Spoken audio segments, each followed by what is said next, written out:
Testing, testing, podium test mic. Good. You said you can't hear that.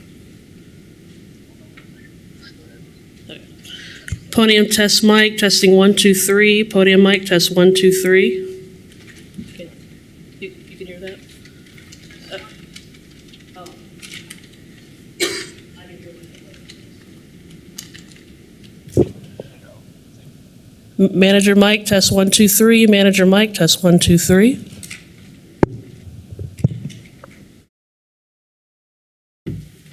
County clerk mic, test 1, 2, 3. County clerk mic, test 1, 2, 3.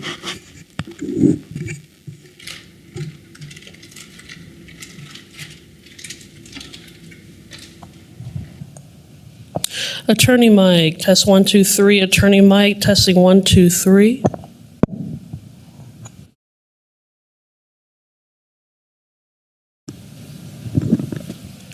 Lopez mic, testing 1, 2, 3. Lopez mic, 1, 2, 3.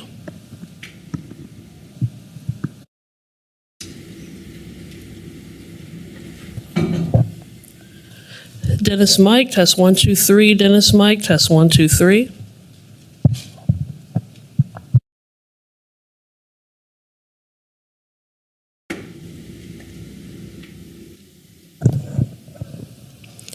Meister mic, 1, 2, 3. Meister mic, testing 1, 2, 3.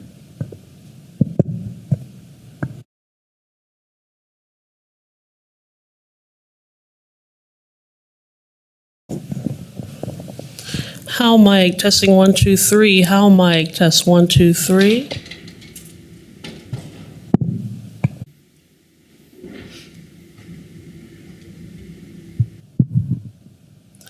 Batey mic, test 1, 2. Testing 1, 2, 3. Batey mic, testing 1, 2, 3.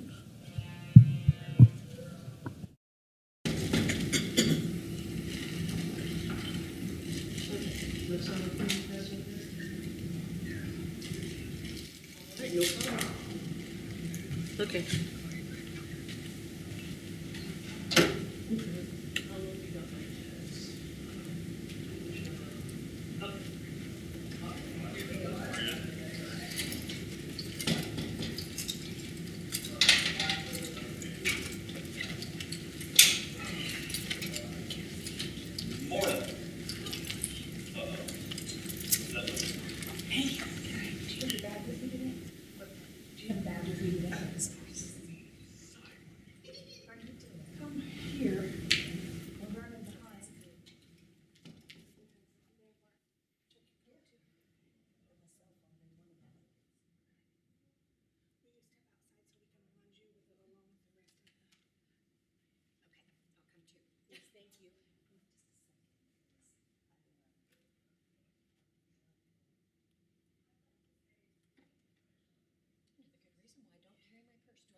Testing, testing. Can you hear me?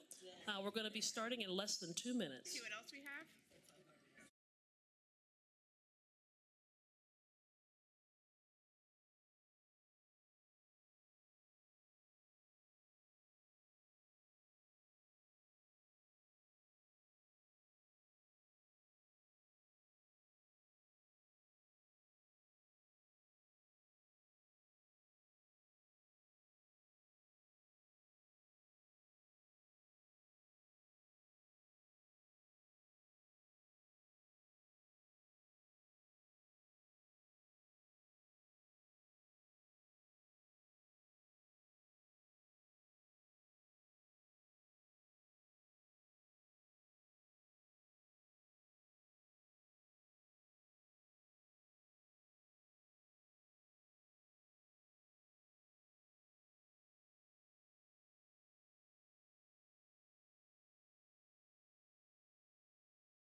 Okay, we've got a minute and a half standing by. Okay.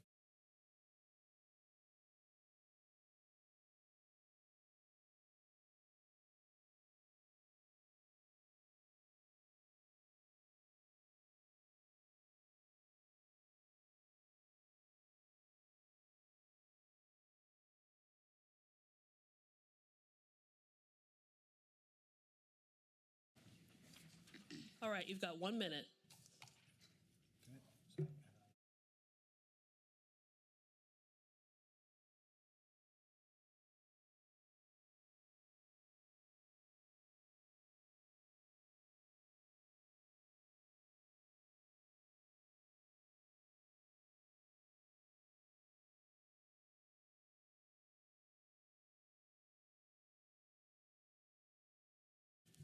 Thirty seconds.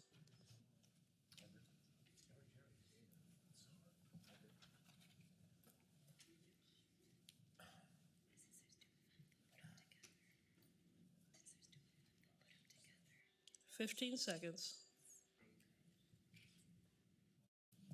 10, 9, 8, 7, 6, 5.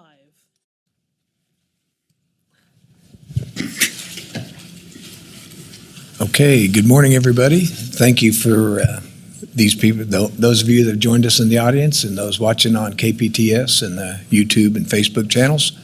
So good morning. We have quite a busy number of items. Not sure how long they're all going to take, but we have a number of items to cover. That's a lot of positive business to handle. And we do have, well, I'll cover that in a minute. So with that, we'll call the meeting to order of Wednesday, December 6th, 2023. Madam Clerk. Invocation to be led by a moment of silence. Please remain standing for the flag salute.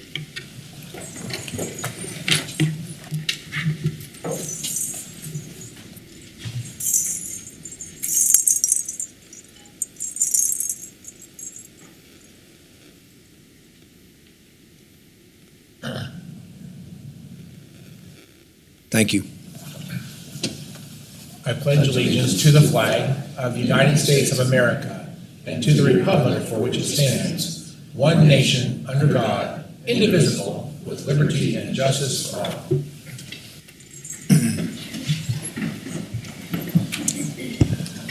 Madam Clerk. Roll call. Commissioner Lopez. Present. Commissioner Dennis. Present. Commissioner Beatty. Present. Commissioner Howell. Present. Chairman Meitzner. Present. Next item, please. County announcements. Good morning, Nicole. Good morning, Chairman and Commissioners. Nicole Gibbs of Strategic Communications. It's that time of year when Sedgwick County and Wichita first responders compete in the annual Red Cross Battle of the Badges. The contest begins Tuesday, December 13th and goes until Sunday, December 31st. Lieutenant Christofferson from the County Fire is here to tell you a little bit more about it. Sir?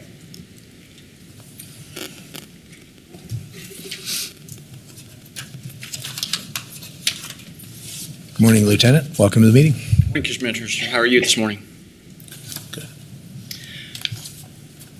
Officer Kennedy and myself, Chief Nelson, wanted to come to you guys this morning and just remind you, you may already know, this is the 29th annual Battle of the Badges. It is where our local law enforcement, EMS, fire agencies all come together to have a little friendly competition to see if we can get our peers, our family, our friends, and the community to come out and donate blood to the Red Cross in their critical time of need. As you guys are probably more than aware, with family, parties, friend engagements, travel, weather, that all has an impact on the Red Cross's ability to get donations, and that tends to drop during the holiday season. So this is our opportunity to come to the community, to our friends and our family, to ask them to come out and give a little something to their fellow humans. The battle starts December 13th at 10:30 at 707 North Main. If you choose to, if the community, if your friends, your family would like to donate, they can come down to the Red Cross, come into the office, fill out a little questionnaire. It takes about 45 minutes to an hour. If they're a little time pressed, the Red Cross does have a blood donor app that can be found on the Apple or the Android stores. Put in some information, same questionnaire that you would fill in if you came to the office, but you just do it personally in the comfort of your own home. It'll save you a few minutes of time. 45 minutes to an hour, you get some snacks, cookies. Sometimes they do chili. You may have attended one of those events. So they'll feed you after you're done, and then you can go about the rest of your day. I want to take this time to extend our thanks to the Sedgwick County Wichita community. They've always been really big supporters of this event. So we're just coming to them again, asking for their help during this critical time of need for the Red Cross. Come out, support your fellow humans. Okay. Joe, you got anything? My name's Joe Kennedy. I'm a lieutenant with the Wichita Police Department. And really, we come together, we get to have a little bit of banter between EMS, fire, and law enforcement. Excuse me. But the one thing is that we do want to let everybody know is please come out and donate. If it's not about yourself, because you never know when yourself, family, or friends might be involved in a tragic event where you need blood. And that's where we want to get all the information out there. We kind of have a good time because we do banter back and forth next week when several of us will be donating at the same time, and we'll be standing behind each other and, telling them that, like, I'll put the needle in for the fire department. I don't have the training, but I can figure it out. So, but it is a fun time for us. It's a little competition. And at the end, the winner receives a trophy. I think the fire department, they won last year, so they're going to have to go to the pawn shop to get that out for next time. But it is a time that we do want to let everybody know that because of the holidays, we know that they're busy, but please take a couple hours out of the time and, donate for it. And, this year, vote for a new winning team, vote for the law enforcement side. Okay. Thank you. All right, any questions? Anyway, thank you. I'd love to comment on that. Thank you so much. So, because I served in the military and I spent so much time in England, I wasn't allowed to donate for a couple of decades. I want everybody to know they changed the rules, and military service, being overseas for longer than 3 months or whatever the rules are, they changed that rule, so I can donate again. I don't think I have mad cow disease, but you never know. Anyway, I've enjoyed donating. I've donated 6 times this year already. And my next appointment, I can't donate before January the 2nd. That's not fair. Is there any way I can pledge my vote to one of these departments, or can I take my last donation, which was right before, 56 days ago, essentially? Am I allowed to donate, to dedicate that vote? Because I'm doing my thing. Every 56 days I'm in there. My next time I could donate is January the 2nd. What do I do? I believe the competition officially ends the 31st Yeah, that's a of problem. December. And the reveal is going to be January 3rd. So I'll make a phone call to Lindsay Miller, see if there's I don't know, Commissioner, if I'll be able to swing that for you, but I'll give it a shot. Well, again, I'll be there on the 2nd, donating again, my 7th time since they've changed the rule. And I love the fact that this is a great opportunity to serve other people. I've been a huge proponent of this. Even before they changed the rules initially, I donated every 56 days for years, and they changed the rules, and so I had to stop. And now I'm back at it again, and I love doing that. I think it's a great thing to do, but I can't donate till January the 2nd, so I'll be there on that date. That's my appointment. But I feel like I should have a chance to vote for someone. In fact, I'd like to donate 3 times if I could, but they won't let me do that either. I'll give it a shot, Commissioner. You do bring up a good point about the rules have changed. And part of that questionnaire that I mentioned that you are probably intimately familiar with, it will go over places that you have traveled, whether recently or extended. So your military service. I think military is one of some of the best donors out there because they love to serve, and unfortunately, many of them have been overseas. So a lot of them, the best donor pool, if you will, has been excluded for many years, and all of a sudden now it's back open again. So anybody out there that's frustrated like I've been frustrated, I actually used to write letters to the Red Cross. I was so upset. I don't think they listened to me, but nevertheless, they did change the rules, and I'm so excited about that. So there's lots of folks out there that maybe don't know that. I want to make sure that's part of our message, that if you haven't been able to donate in the past because of overseas travel, it's likely you can now, and hopefully they'll get back at it. And I just wish I could vote for one of you 3. I'd like to vote for all 3 if I could, but Okay. thanks again. Thank you, Chairman. And that comment came from our commissioner that's in charge of voter integrity for our There you commission. go. Okay. Yes, okay. I noticed platelets donation. Oh, sorry, I can come up with this. We need your name and address. Yes, my name is Doug Griswold, 103 North City View here in Wichita. Platelet donation appointments is also on the list, and I'm fairly certain that you get to vote for one or the other of the 2 fine organizations. If you donate platelets, you can do platelets every 2 weeks. So I'm scheduled for the 17th and the 30th in the coming days. So you might be able to ask them about platelets and get in ahead of time, and there's still room for 2 more platelet donations this year. I love that idea. Thank you for that. Thank you. Problem. All right. Thank you, gentlemen.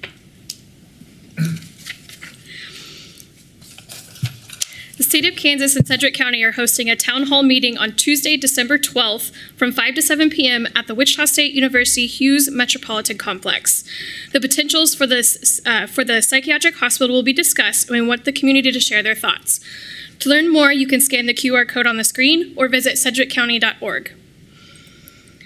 And for county good news, S&P Global Ratings has once again affirmed Sedgwick County's AAA credit rating, which is the highest ranking you can get. This is the 10th year in a row Sedgwick County has earned this distinction. Our CFO, Lindsay Poe-Rousseau, is here with the details. Good morning, Lindsay. Congratulations. Good morning, Commissioners. Thank you. So I appreciate being able to come and address you as a part of the County Good News. This is actually news to the vast majority of finance staff that we just went through a brand new, fresh, deep evaluation of our credit and came out with this AAA rating with a stable outlook. I want to highlight a few comments. Oh. Thank you. I think it is worth noting that they don't just look at our financial information. They have questions about our economy. They have questions about our cybersecurity policies. They have questions about our risk management. So it's not just what is sitting in our reserves, but it is what policies do we have, how well do we comply with those, what is our debt load, what is our reserve level. They look at all of those things in coming up with this analysis. And so while I am incredibly proud of the work that our finance staff does, because there is not a single department in finance that doesn't have an impact on this. This is truly an achievement for the organization, because if departments aren't complying with policy, if departments are creating issues for us, if there are audit red flags that come up, that can certainly damage our credit rating, and certainly the commission too. And so I want to highlight some of the comments from this lengthy report that was issued that is full of great stuff, but there are some things that I think the public ought to know too. So in the credit overview, they say, we consider the county's wealth and income metrics below those of similarly rated peers, but the county's stable budgetary performance, very strong reserves, very strong financial management, and manageable direct debt burden continue to support the rating. Financial performance is projected to be positive during the next 2 fiscal years, maintaining a very strong reserve, positive, that insulates the county from unforeseen expenditures or budgetary challenges. Additionally, the county maintains a manageable debt burden guided by a long-term capital plan and self-imposed debt restrictions. So those are some very high words of positive feedback from an outside, independent, objective entity whose business it is to evaluate governments. And so this is not something that every government gets. It was a hard effort to get this when it was first attained back in 2010. And so we are very proud of it. I want to compliment all of you, and I want to compliment my staff for their hard work, because this is a big deal for us and a big deal for this community to know they can trust us on our finances. So thank you for allowing me the time to speak. Sorry I took a little more time than you probably that's good. expected, but it's good stuff. So thank you. Thank you very much. Worth noting. Any other comments? I don't see any. Congratulations to you again and staff. And that's all I have for today. Okay. Thank you again, Nicole. All right. Next item, please. Public agenda. Everybody, commissioners and those in the audience, we had a number of people sign up, 1, 2, 3, 4, 5, 6, 7. And it's not designated. Anybody can address the commission now, or if you signed up for a specific agenda item, I'll call your name and you either come up and address us now, or say that you would prefer to discuss or approach us during whatever agenda item that is. So first on the list is Andrew Crane, and next will be Sue Mayer and Santa Dawn.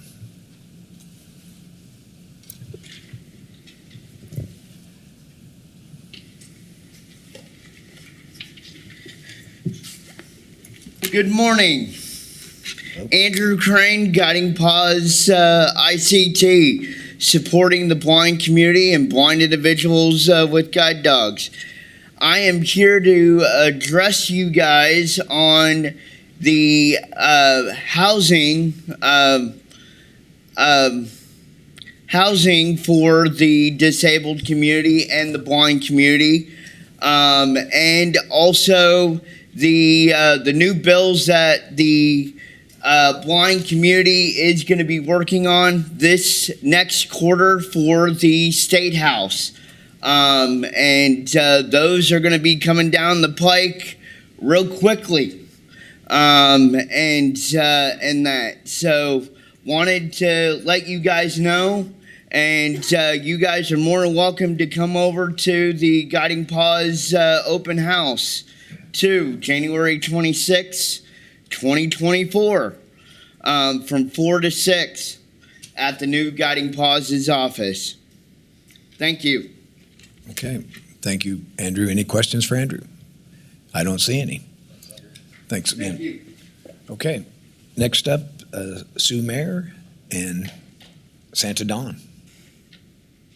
Do you want to address us now, or you want to wait to your... Okay, the medical loan closet. Thank you very much. Okay. Commissioner Meissner, I didn't sign up, and I'd like to address the council. Is that all right? Okay, please come up, state your name and address, and you have 5 minutes. Good morning, everybody. I am Elder Josie Wright, the elect pastoral minister of our infamous Youth Expressing Sovereignty for Christ Jesus Ministries. My Holy Bible identifier for our church group is Romans chapter 8, verse 1. There is no condemnation to them which are in Christ our Lord, who walk not after the flesh, but after the Spirit. So good morning, everyone.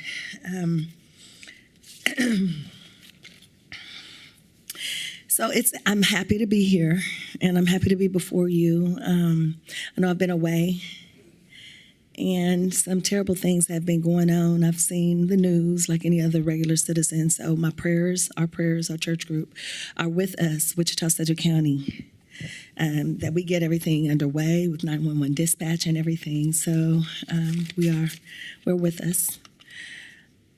Our ministries, Yes for Christ Jesus Ministries, have engaged in extensive outreach within the state of Kansas. Since 2019, we have assisted with conversion of Sedgwick County offender reentry, Sedgwick County offender reentry, SCORE, for Winfield offender reentry, WAR, Hutchinson offender reentry, HORE. Our youth ministry, Mr. Carrie Markway Grant, has been awaiting a missionary clearance since 2019. So we do understand extensive outreach ministry, but it's time to bring our missionaries home. And so we wanted to go ahead and get clearance for that area for our missionary.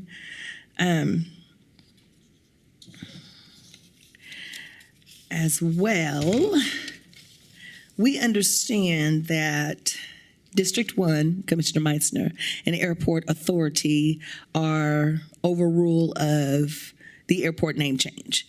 So we, the people of Yes for Christ Jesus Ministries, find it necessary to make a trend of candidacy nomination. Of course, military status, of course, every 15 years for the airport name change. To start things off, we would like to nominate our Miquez L. Todd, which is my eldest son. Mr. Todd is a United States veteran, Blue Cord recipient, Jump Master, United States Jump Master for Fort Benning, Georgia. Mr. Todd completed over 31 consecutive jumps from the 82nd Battalion Platoon. So we are grateful for the nominated status, and if you would adopt this trend, I mean, it's really up to Airport Authority, but we would really like to go ahead and bring this in as a nomination for the state of Kansas, city of Wichita. I mean, would be wonderful to kind of uplift and behold the status of our citizens here. So with that in mind, myself, I would really love to come on to the Board of County Commission. I have grown on you guys, and I have developed a relationship with you all. And as a native of Wichita, Kansas, half a century, I think that it's time to, start painting the town red, Start trying to doing some things, get to doing some things for the city of Wichita, Sedgwick County natives here. And so with that in mind, I'd like to talk to County Clerk after the meeting and kind of get things going on for what we have here in Sedgwick County, Wichita, Kansas. Okay. A couple things. If you want to be on the county commission, you can file to run for office at the election time. Mm-hmm. So that's one thing. The other thing is on the airport, that the airport is totally under the city of Wichita jurisdiction. We do not have any jurisdiction over the airport. Okay. And lastly, Elder Jesse, you've addressed us before. You know the rules are to sign up ahead of time. So if you come here the next meeting and you just want to talk, if you don't sign up, I'm just going to have to remind you, sorry, you know what the rules are. I understand. And you've been here before, so you should have known the rules. So, but thank you for your comments. Does anybody else have any questions? I don't see any. Okay, thank you. Next signed up was Vince Burnett. Vince? Yeah, do you want to? I'm item 11, Okay. 11. Okay, all right. All right, thank you, sir. And Doug Griswold would be next. I'm with the medical loan closet. Oh, medical, okay. And Andrew, don't understand, Andrew Brennis, maybe? Brenner, same medical loan closet. Brad Palmer. Yes, sir. Do you want to address us now? This is in regards to donations. Okay. And then Samantha Vu.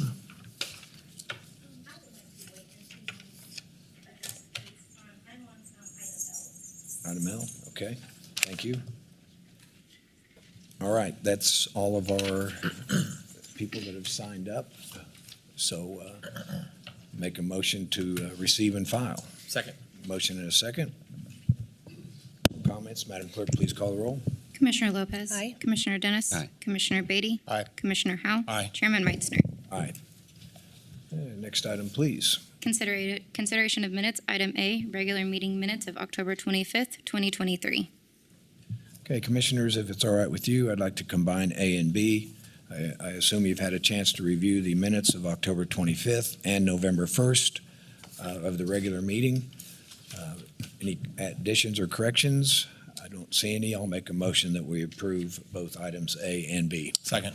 Motion and a second. Any no comments? Madam Clerk, please call the roll. Commissioner Lopez. Aye. Commissioner Dennis. Aye. Commissioner Beatty. Aye. Commissioner Howell. Aye. Chairman Meitzner. Aye. Motion carries. Next item, please. Proclamations, item C, proclamation declaring Wichita Medical Loan Closet Appreciation Week. Okay, and ask Commissioner Howell if he would like to read the proclamation. Well, thank you, Mr. Chairman. I'd love to do that. Medical Loan Closet is in my district, and I adore what they do. So with that, I'm so pleased to be able to read this morning. Proclamation says, whereas the Medical Loan Closet was established in 2012 as a nonprofit organization serving the community from its humble beginnings operating out of a Wichita garage to today's 7,000 square foot warehouse, the MLC loans durable medical equipment to the medically underserved. And whereas the Wichita Medical Loan Closet relies on cash donations and donated items to refurbish in order to provide needed supplies, resources, and equipment for individuals to recover comfortably in their home, freeing up valuable resources for hospitals and patient care facilities. And whereas the Wichita Medical Loan Closet has expanded local services by opening satellite facilities in Newton and Sedan, Kansas, while continuing to explore ways to further as resources allow. Whereas the Wichita Medical Loan Closet is also instrumental with helping other local and international groups provide medical devices and equipment to third world countries and war-torn nations needing assistance. And whereas the Wichita Medical Loan Closet is hosting the 6th annual Deck the Halls event to raise funds and further their mission to serve the community in offering durable medical devices and supplies to those in need. Now therefore be it resolved that Chairman Peter F. Meitzner and the Board of Sedgwick County Commissioners do hereby proclaim December the 3rd through the 9th, 2023 as Wichita Medical Loan Closet Appreciation Week in Sedgwick County, and we encourage all citizens to express our appreciation by supporting Wichita Medical Loan Closet by attending the 2023 Deck the Halls event held at 6655 East Harry on December the 9th, 2023. So, Mr. Chairman, I am pleased to make a motion we would adopt this proclamation. Okay, I'll second that. Madam Clerk, please call the roll. Commissioner Lopez. Aye. Commissioner Dennis. Aye. Commissioner Beatty. Aye. Commissioner Howell. Aye. Chairman Meitzner. Aye. And today we have the Executive Director of the Wichita Medical Loan Closet, Drew Brenner, here to receive the proclamation. Good morning, Commissioners, Chairman. Thank you so much. This is a huge honor for us at the Medical Loan Closet. The work that we do doesn't go unnoticed, and I really appreciate this. It just validates that the work that we do does not go unnoticed. Our volunteers work tirelessly long hours. They're very overworked and very underpaid. They get a cookie and maybe a Diet Coke, but our volunteers do this because there is a need in our community for medical equipment. So Saturday, the 9th, is our 6th annual Deck the Halls event. It is a fun thing. It's from 9 to 1. We have great food, great music. It is a fundraiser. Santa Dan will be there taking pictures. We have our Volunteer of the Year that we're going to celebrate, as well as the Barbara Brenner Nurse of the Year award winner. Barbara Brenner was my mom, and she started this award because nurses are overworked and definitely underpaid and definitely underappreciated. So this year's award winner is a very dear friend of mine. She worked with my mother, so this is a very emotional award this year. So I encourage everybody to come out to the Loan Closet on the 9th, and if you would like a tour, give me a call and I'd be happy to give you a walkabout. Thank you, Commissioners. This is a great honor. We really, truly appreciate this. Okay. Thank you. Thank you. And others to address us on the Medical Loan Closet? You spoke, so thank you. All right. And we were going, because of the numbers and whatever, we're going to take a 2-minute break and go out front and take a quick picture. Oh, here we go. Test. Okay. Wait, we'll take a short recess. Oh, yeah, go ahead. Thank you, Chairman. Before we go, I just wanted to say, I want to make a comment real quickly. I have, again, I think this serves a very large region, much more than my district, and I'm aware of that, but I can't tell you how many people I know in my district that have come to your ministry, frankly, and have received incredible support. I have visited there as an amazing operation. And those people out there that have equipment they no longer need, they may be paid for. They can donate that to you, and you'll be glad to take it off their hands. But there's other folks out there that need it desperately, and you connect those dots. And I can tell you from experience talking to people in my district, I'm very aware of how much you've really changed our life. So I also want to say thank you for what you do. Okay, we'll be right back. The lights aren't working. Oh, it's here.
No?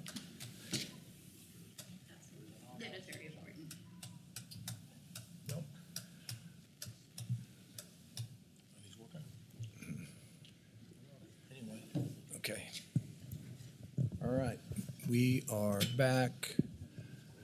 A little technical difficulty. Our light to speak mechanism is having some problems, so.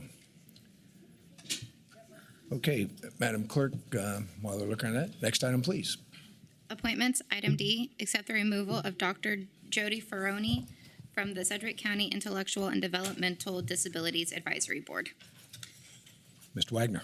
Thank you, Chairman. Justin Wagner, County Councilor. This item would be to accept the removal of Dr. Jody FIORINI from the Sedgwick County Intellectual and Developmental Disabilities Advisory Board. She's one of Commissioner Dennis's appointment. The recommended action is to accept the removal.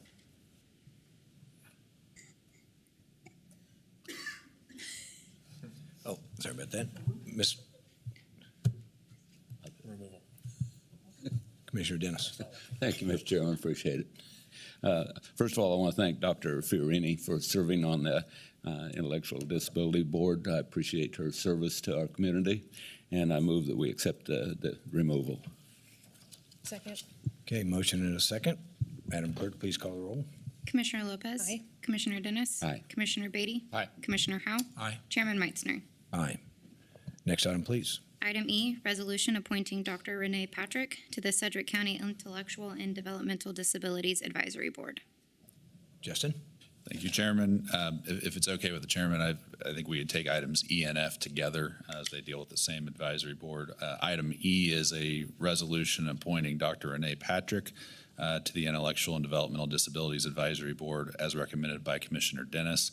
Item F is a resolution appointing Dee Niswonger to the Intellectual and Developmental Disabilities Advisory Board as recommended by Commissioner Beatty. Both of these appointments would fill vacancies that currently exist. Each commissioner has 3 appointments to the Intellectual and Developmental Disability Advisory Board. They advise generally on policies and programs within the dealing with individuals within Sedgwick County have intellectual and developmental disabilities. I would point out that Ms. Niswonger was formerly the director of the Sedgwick County Developmental and Disabilities Organization. Both these terms, the one for Dr. Patrick would expire on March 23rd, 2025. The one for Dee Niswonger would expire on May 24th, 2025. The resolutions are in order, and the recommendation is to adopt both of them. Okay, Commissioner Dennis and Commissioner Beatty.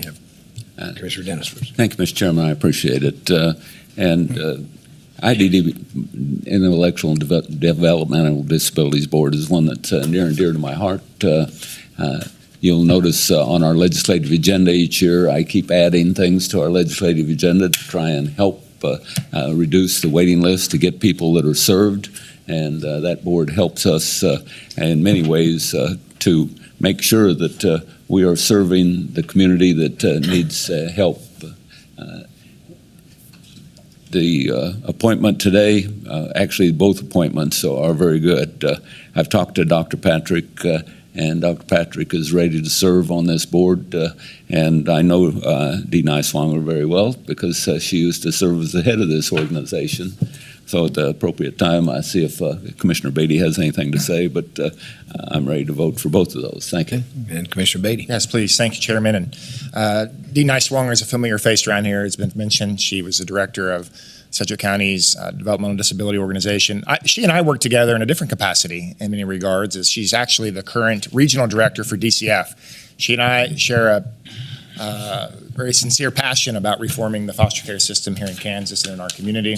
And we believe we're going to have some pretty good news to announce here before long in that regard. But her willingness to serve in this, I don't know if there's anyone from the public side that is more qualified to give her input into this space with DDO. So her willingness to serve here is, I'm humbled, I'm grateful, and I'm thrilled that she's willing to step into this space and to continue serving these individuals.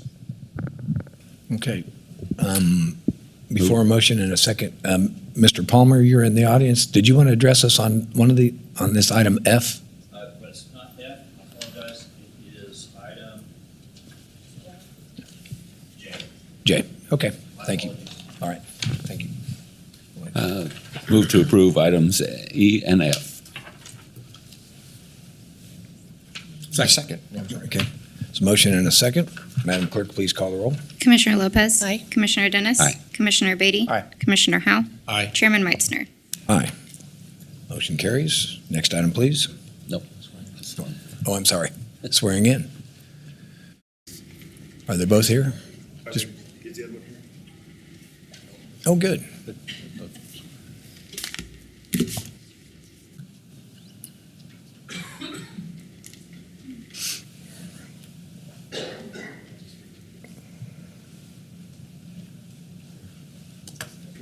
Watch the step here. Good morning, Commissioners.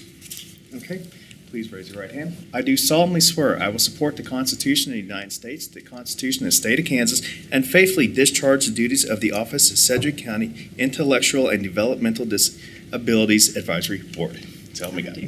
Congratulations. Anybody like to say?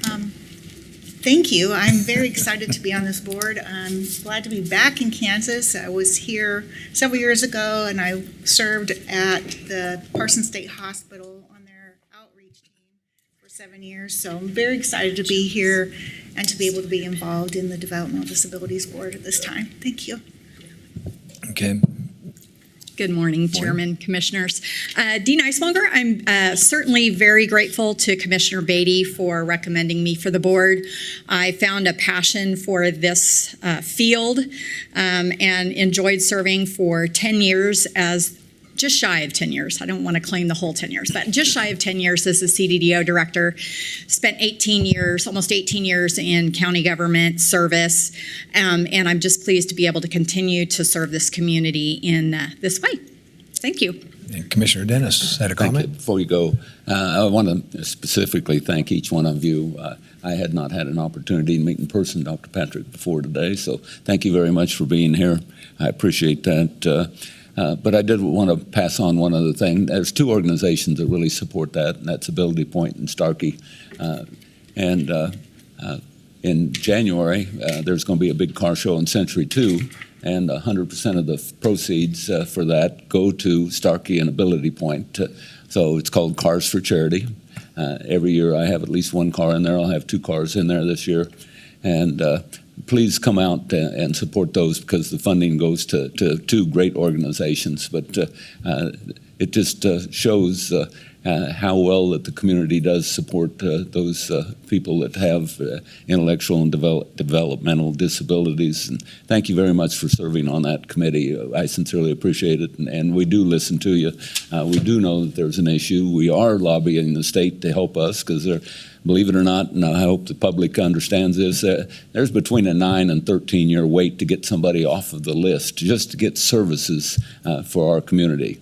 And that's tragic when people that need the help the most have to wait 9 to 13 years in order to get any kind of service whatsoever from the state. So we're going to continue to push that from this bench, and we appreciate everything that you do to help us keep informed so that we can make wise decisions to help people that can't help themselves. Thank you.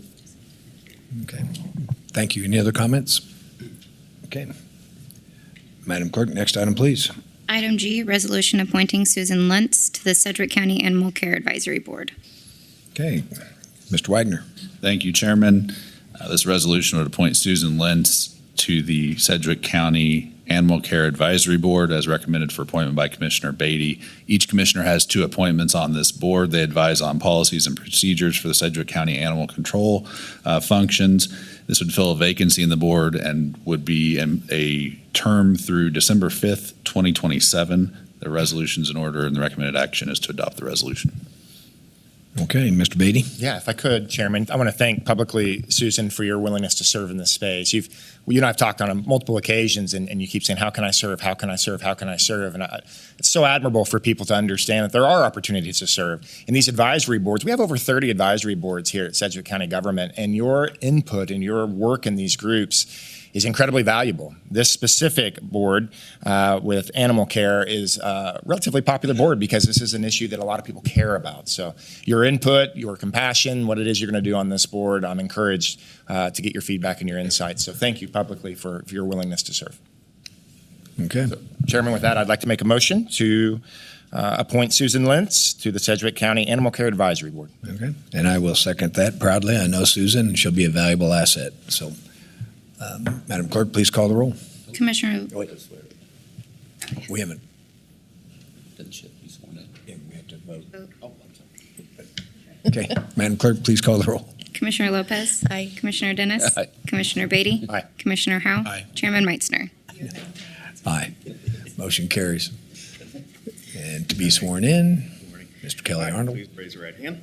I do solemnly swear I will support the Constitution of the United States, the Constitution of the State of Kansas, and faithfully discharge the duties of the office at Sedgwick County Animal Care Advisory Board, so help me God.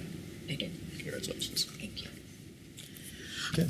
I just want to say thank you. I am looking forward to the opportunity to participate, just serve my community, and just see what I can do in another capacity to help those that don't have a voice. So, thank you. Very good. Thank you, Susan, for agreeing to serve on this board. Next item, please. Item H, resolution appointing Jasmine Rogers to the Sedgwick County Juvenile Corrections Advisory Board in the Youth at-Large position. Okay, Mr. Wagner.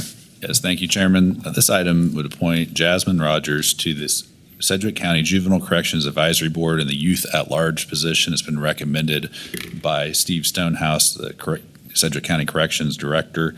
This is a 17-member board. They are tasked with help to formulate the comprehensive plan for juvenile correctional services within Sedgwick County.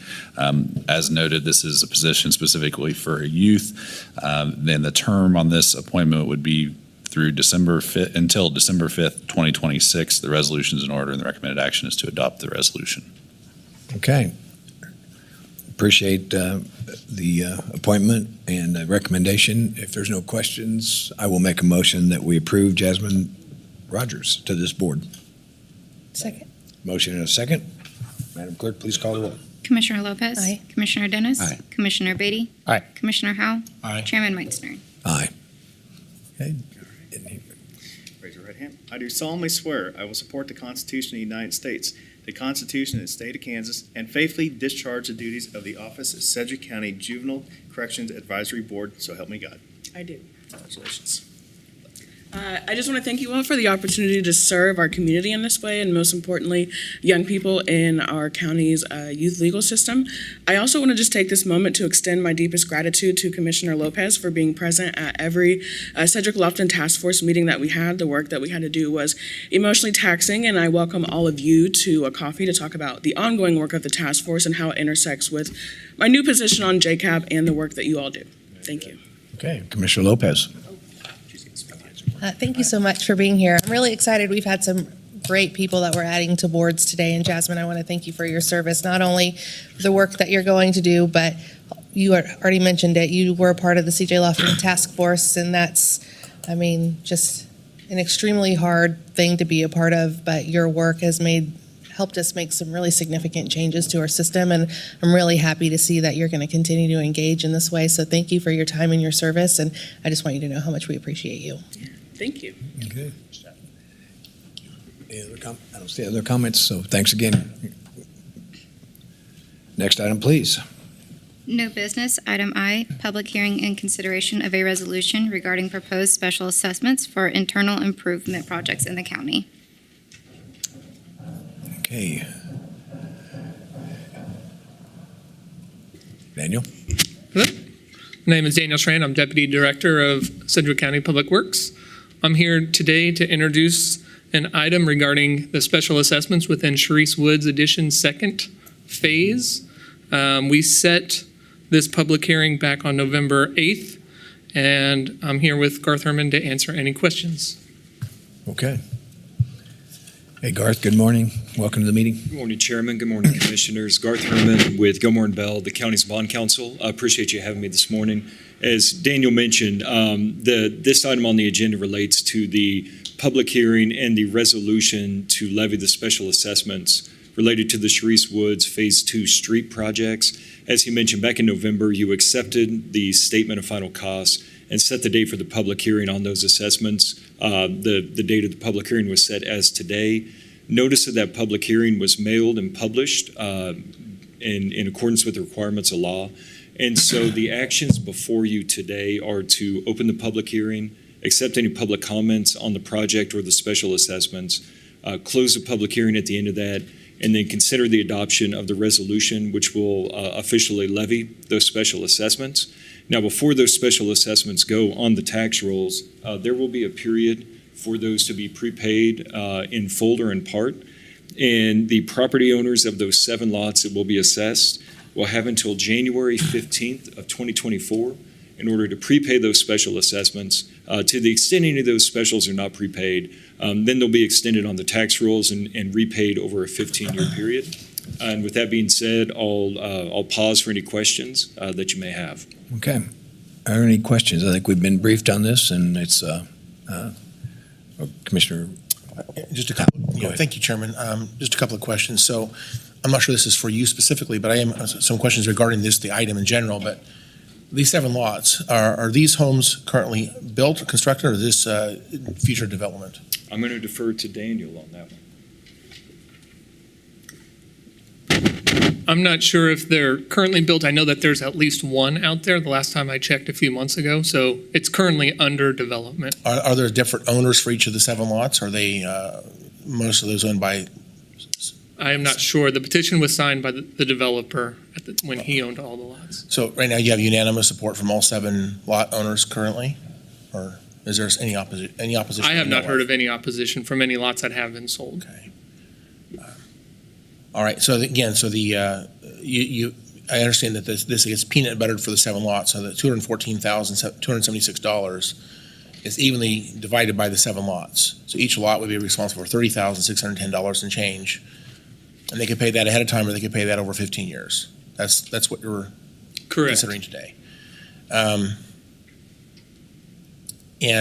if this goes forward and the bonds are sold, whatever the bond rate is, they cover the full bond interest rate. That's their responsibility, whatever the rate is. Yes, that's correct. So the amounts that you mentioned, the $30,000 and change per lot, that's the principal amount of that special assessment. So if they prepay that special assessment, that would be the amount that they prepay.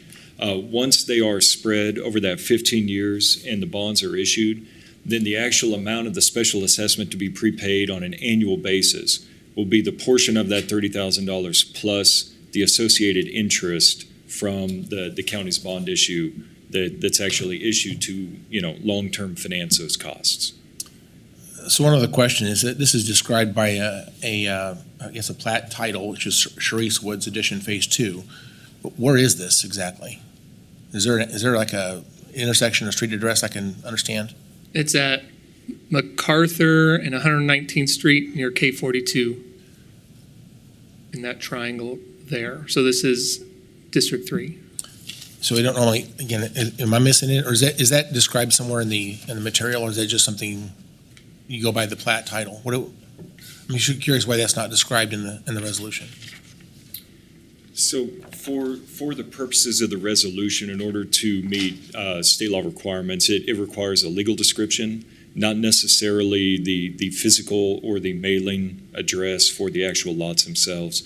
And so when the resolution was prepared, that's why the plat, the lots and the blocks were included, because that'll be the information that the county then uses in order, to make sure that these special assessments go against those properties and only those properties, and that's based on the legal description. And if this goes forward, whether these lots are sold or whether there's any homes developed there, whoever currently owns those lots is responsible to pay those periodic payments towards the bonds. That's correct. So the special assessments are levied against the property itself. And so whoever the owner of that property is then responsible to make those payments. But let's say in year 3, if that person sells to another person, then the new buyer, just like any other property tax, would be responsible for the payment of those taxes. Okay. I don't think I have any other questions at this time. Thank you, Chairman. Okay, and I'm reminded that this is a public hearing, so I guess we will ask if anybody from the public wants to address the commission on this item. So I'm asking if anybody from the public wants to, and I don't see any. So, okay, we will close the public hearing and return back to the item. Any other questions from commissioners?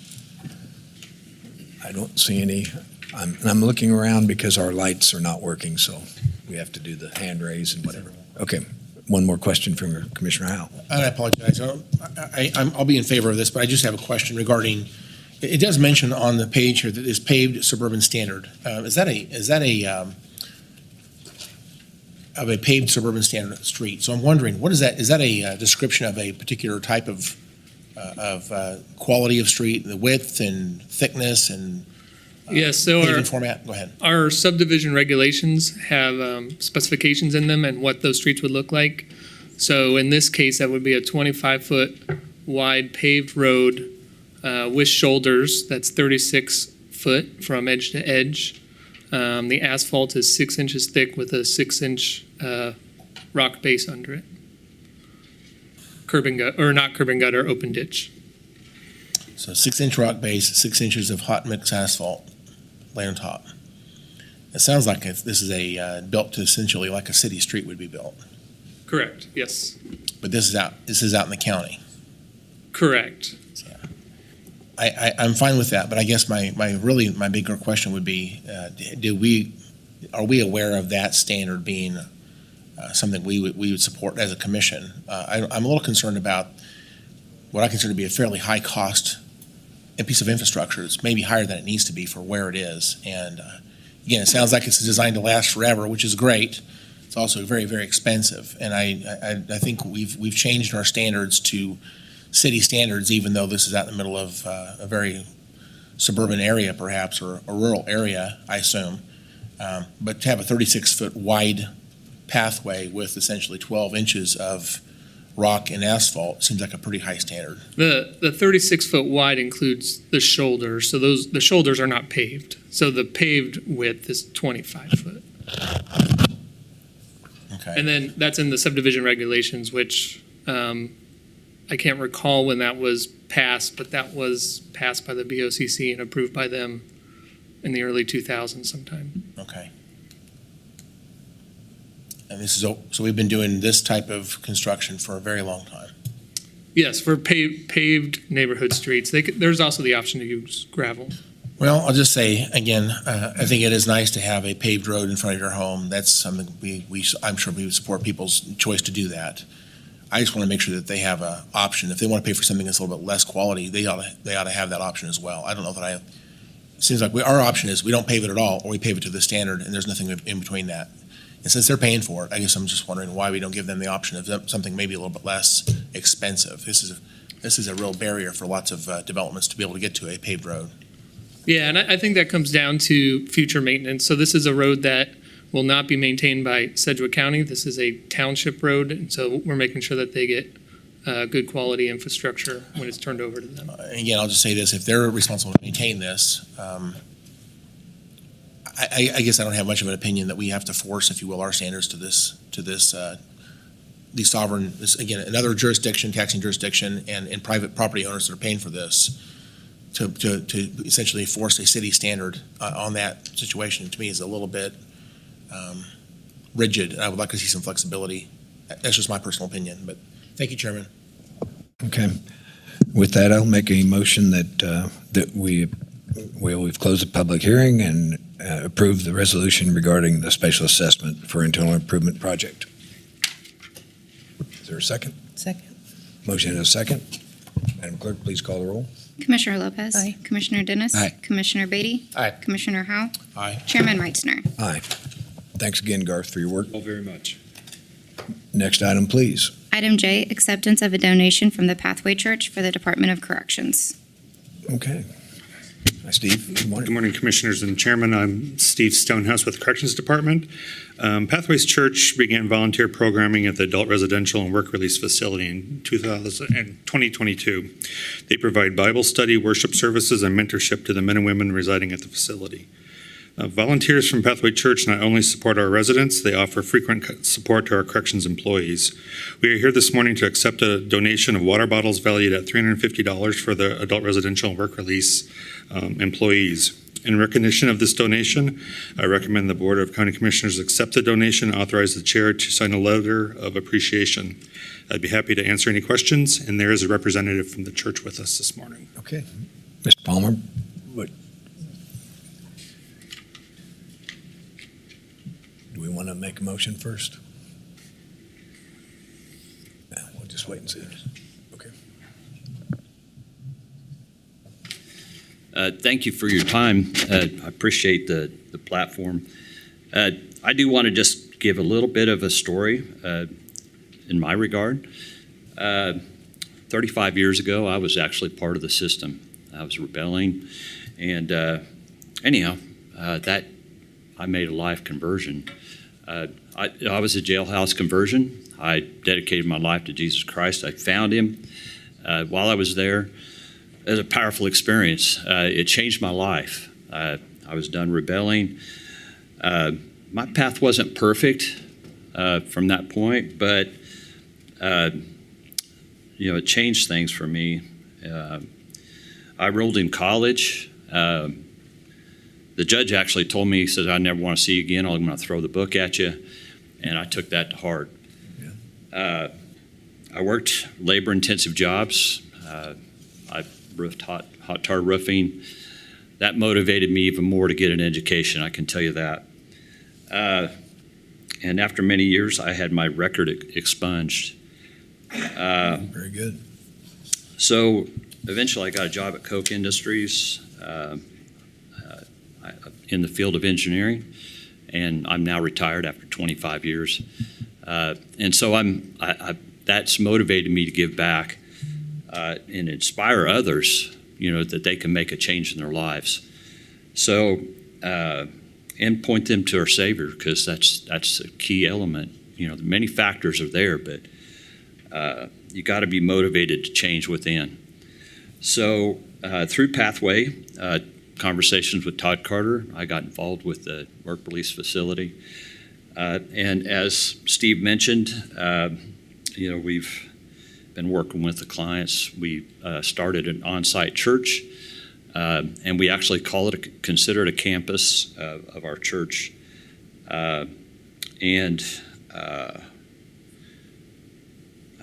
We started a Bible study on Tuesday nights so we can connect with the individuals, find out where they are spiritually. And over the last year, I've actually lost count. We've baptized over 40 individuals who've made a dedication to Jesus Christ. So I'm just honored to be a part of it. I see their hearts, they want to change. There's a lot of battles that they have through addictions or their environment is growing up, but I feel that's an essential tool for them to make those changes. And I'm honored to be a part of it. Believe it or not, they thank me, but I get more out of it by doing that. So anyhow, I just wanted to, I just pray through this donation that God moves forward within this work release facility and continues to do so. I just thank you for your time, gentlemen. And Mr. Palmer, Ladies. thanks for sharing your story. Thank you. That's reassuring to us that Steve Stonehouse and others are doing good work. So, thank you. You're very welcome. And do you have any questions for me? I apologize. I don't see any. I couldn't get off this floor fast enough. I'm so nervous. Just know that it's a heartfelt appreciation for all five of us, I'm sure. So thank you. Guys. All right. With that, I'll make a motion that we accept the donation as presented. Second that. Motion and a second. Madam Clerk, please call the roll. Commissioner Lopez. Aye. Commissioner Dennis. Aye. Commissioner Beatty. Aye. Commissioner Howe. Aye. Chairman Meitzner. Aye. Next item, please. Item K, DER 2023-00012, amendment to the Wichita-Sedgwick County Unified Zoning Code regarding use regulation table. Good morning, Scott. Welcome to the meeting. Good morning. Thank you. Scott Wadle from the Planning Department. So this item is a recommendation for an update to the zoning code in order to make it easier to use. So here's the recommended action. The recommendation is basically that the Planning Commission recommends that you adopt the findings and adopt the amendments and the related actions. So the Unified Zoning Code includes this very useful table. It indicates whether or not a defined use is permitted by right or with a conditional use in a particular zoning district. So the zoning districts are listed across the top. The land uses are listed along the left. Now, the purpose of this table is to reduce this update actually is to reduce confusion and make it easier to use the Unified Zoning Code. In some instances, land uses are permitted by right, so they would show up with a P, but in certain circumstances, they require a conditional use. So what we're trying to do is make the table more clear by inserting a C/P so that people will know that in certain circumstances, Although it shows permitted in some, it requires conditional use in others. So just adding that clarification.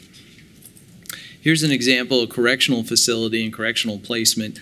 That particular land use is shown as a permitted use in quite a few zoning districts you can see across the top.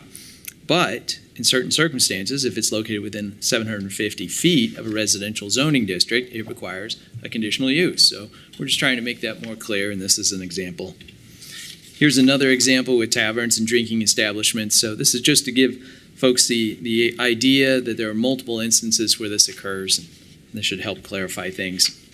So here's an example of a graphic that would show the updates, again, a C/P, to indicate that it's permitted in some circumstances, requires a conditional use in others. So this has been, this community conversation has involved multiple meetings and events.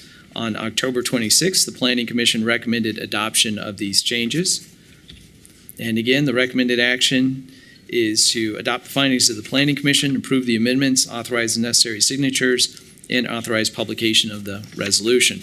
Now, one quick note before I stand for questions is simply that the only changes that are included as part of this amendment are to the table for clarification purposes. It does not modify any of the text in terms of what's permitted where and how. So with that, I'll stand for any questions. Okay. Thank you, Scott. And I know you had a chance to brief each of us as well for any other questions, but so this is clarifying the table and a lot of work. I mean, it might be monotonous to many in the public, but it's important. It's important that this table be done. So any other questions or comments?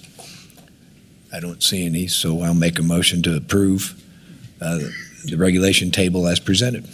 Second. Motion and a second. Madam Clerk, please call the roll. Commissioner Lopez. Aye. Commissioner Dennis. Aye. Commissioner Beatty. Aye. Commissioner Howell. Aye. Chairman Meitzner. Aye. Okay, next item, please. Item L, CON 2023-00046, conditional use request in the county to permit an event center on property zoned for rural residential district, including a waiver of supplementary use regulation section 3-D6, Okay. NN number 7.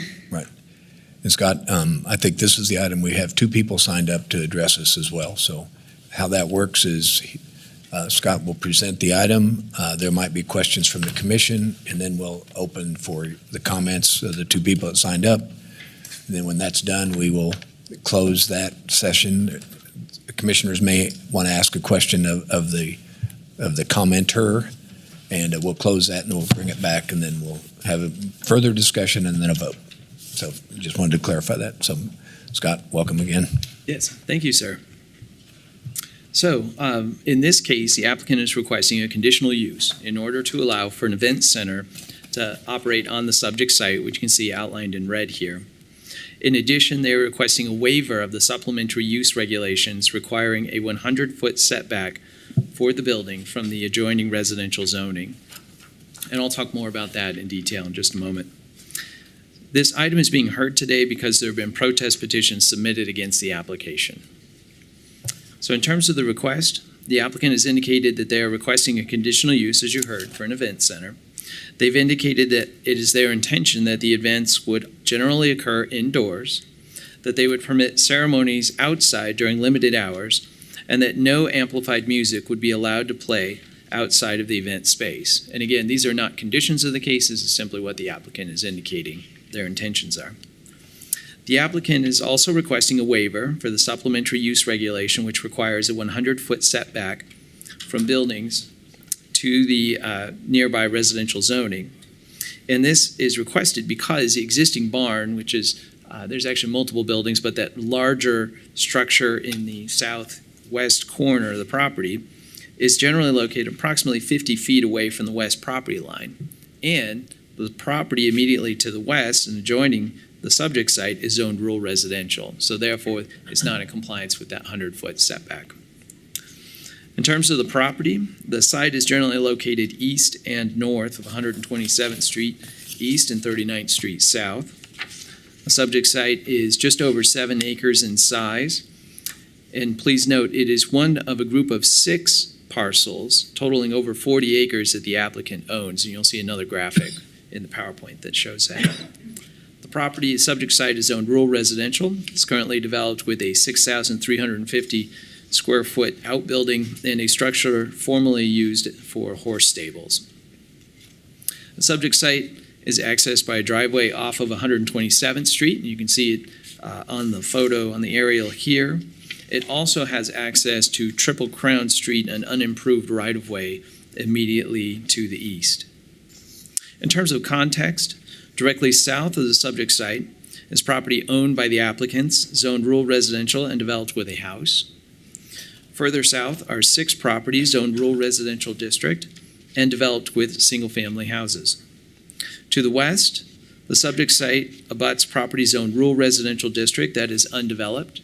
Quick note on that one, though, is that recently a plat was submitted for that property and would subdivide it for large lot single-family residences.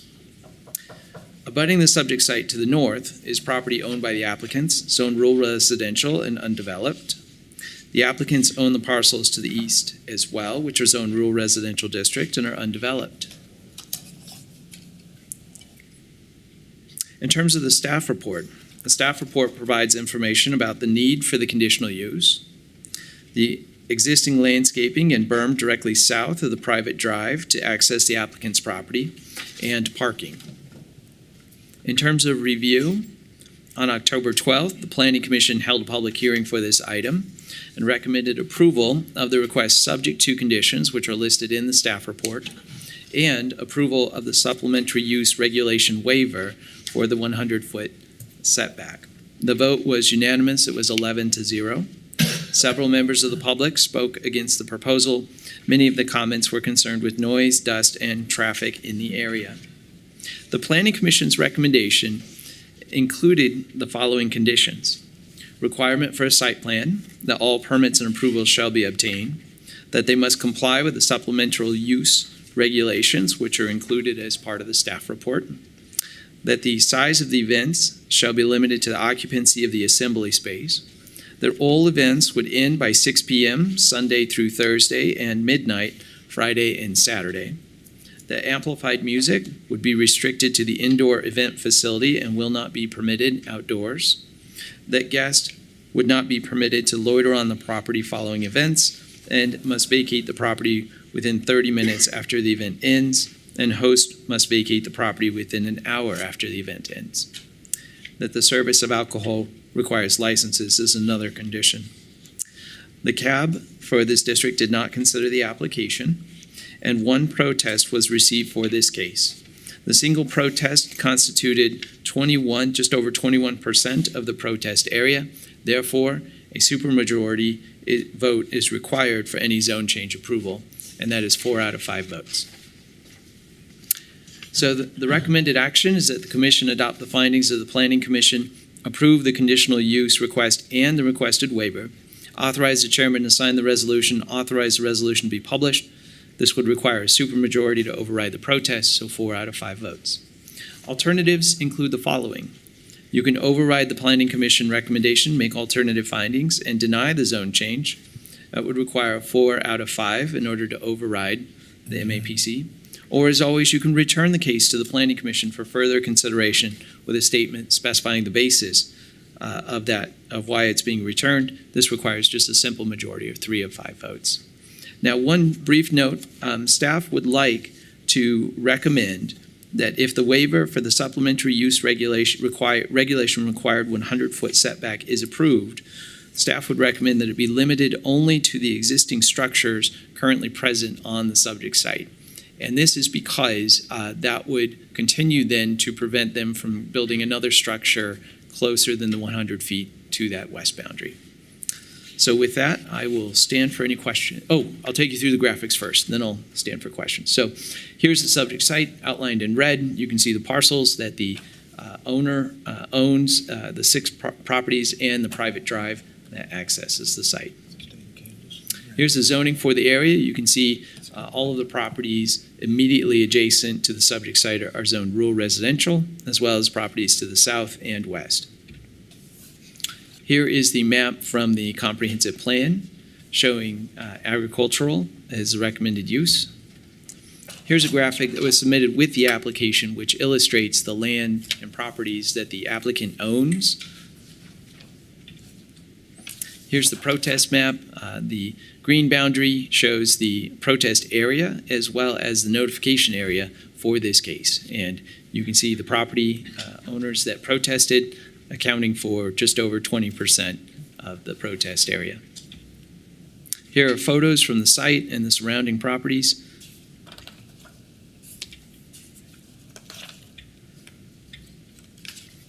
This is a little bit difficult to tell, but this is the berm that is located immediately south of the private drive that accesses the applicant's properties. And with that, I'll stand for any questions. All right, Scott. And one correction that I was advised from legal, that we also invite the applicant to address us first as the next step before we get into the other parts. So anyway, are there any questions right now for Scott? I know we've all been briefed pretty extensively and had a chance to look into this further. Are there any questions at this point? Commissioner Howe. Thank you, Chairman. Just when we talked, when you briefed us in the conference room, there was a discussion about the berms and the screening, and is that part of the conditions here, or am I missing it? No, you are not missing that. Isn't there a requirement that the applicant in this case would be responsible to maintain that screening? No, I do not see it listed as one of the requirements as part of this. Is that intended, though? It was discussed in some length at the Planning Commission meeting. However, it was not included as a requirement of the case. One thing that makes this a little bit awkward is that the actual existing berm and trees that are between these properties are actually on the adjacent south, the property owners to the south. It's actually on their property line. So if the applicant was going to have that responsibility, they would have to actually go onto that other people's property to do that maintenance. We have seen other cases where there is a condition applied to a case that does require screening and landscaping. In those instances, if a fence is existing on the adjacent property, they have been able to use that to meet their screening standard. However, if that landscaping or screening was ever removed, then the applicant with the property with the condition would be required to install new screening and new landscaping on their property to meet that requirement. So if in this case, it's not listed as a condition, so we don't have that. That is correct. Clarified. If it was a condition and that ever happened and they chose not to comply with that, it would have to be a civil issue between the property owners. Is that correct? Because if we add that as a condition and for some reason it doesn't work out the way we intend in writing, they would have to deal with that as a civil dispute. I'll defer to legal on that, but I would also offer up that if the requirement is in there for them to provide screening and landscaping, then they are required to do that and would have to do it should the adjacent property owners take theirs down or change it. If they wanted to in the future remove that requirement, that would take additional action, zoning action, to do that. Regarding these other conditions, if they don't comply with these, what's the enforcement mechanism to make sure that these conditions are being complied with? Yes, well, the first step, and I will defer to the experts if they choose to come up, but the first step would be notification and, well, verification, number one, that it's happening. The second part would be notification to the property owner that they are in violation, and then there would be a period of time by which they could correct it, and if that corrective action is not taken, then we can move on to the enforcement phase. Well, some of these things are actually quite dynamic. For example, let's just say that guests are supposed to be not loitering and be off the property within 30 minutes after the event ends, no later than 6 p.m. on several days, and then no later than midnight on the other days. And so let's say that was violated by 15 minutes or something. It'd be really hard to document that and to enforce that. How would we do that? Is it even possible to do that? My understanding on that is that MABCD staff are the ones who are responsible for enforcing zoning actions. Okay. They operate generally on an 8 to 5 schedule unless a special operation is required of them. But they would I think that request would go to the sheriff's office to come out and do enforcement at that time, again, unless MABCD set up a special time to check on that. Thank you. I have two more questions. One of the questions is, what time can these events start each day? Can they start at 12:30 a.m.? There is not a limitation established in the conditions on that. So right now, if they started an event at 12:30 a.m., essentially this doesn't have any actual. That is correct. Yes, sir. Okay. I think as it's currently written, this doesn't have any value. So I might want to deal with that a little bit. And then second, my final question is this. I see the golden factors here, and I've thought about this before. In fact, I may have mentioned this before, but the 8 golden factors listed in the material here don't seem to comply with or don't seem to agree with the 9 golden factors on the wichita.gov website for MAPC. To be clear, item number 2 listed in my material here is not shown under the 9 golden factors, and items 7 and 8 under the 9 golden factors are not listed under this list of 8 rules. And so we have conflict between 2 different lists of golden factors, and some of these are important. For example, number 8 is opposition or support from neighborhood residents is number 8 under the wichita.gov, but it's not listed here under the 8 golden factors in our material. So that's kind of a big one. I think that for some reason there's conflict between these two different documents. Thank you for pointing that out. I've got to look into it. All right. So if you want more about that, let me know. I have it right in front of you. I'll be glad to explain that further if you need to. So my questions, Chairman. Thank you. Okay. Any other questions at this time? Chairman, I would suggest that commissioners disclose ex parte communications on this matter. Okay. All right. We need to do that. We just go down the list. Ryan? Yeah, I have had no ex parte communication on this matter.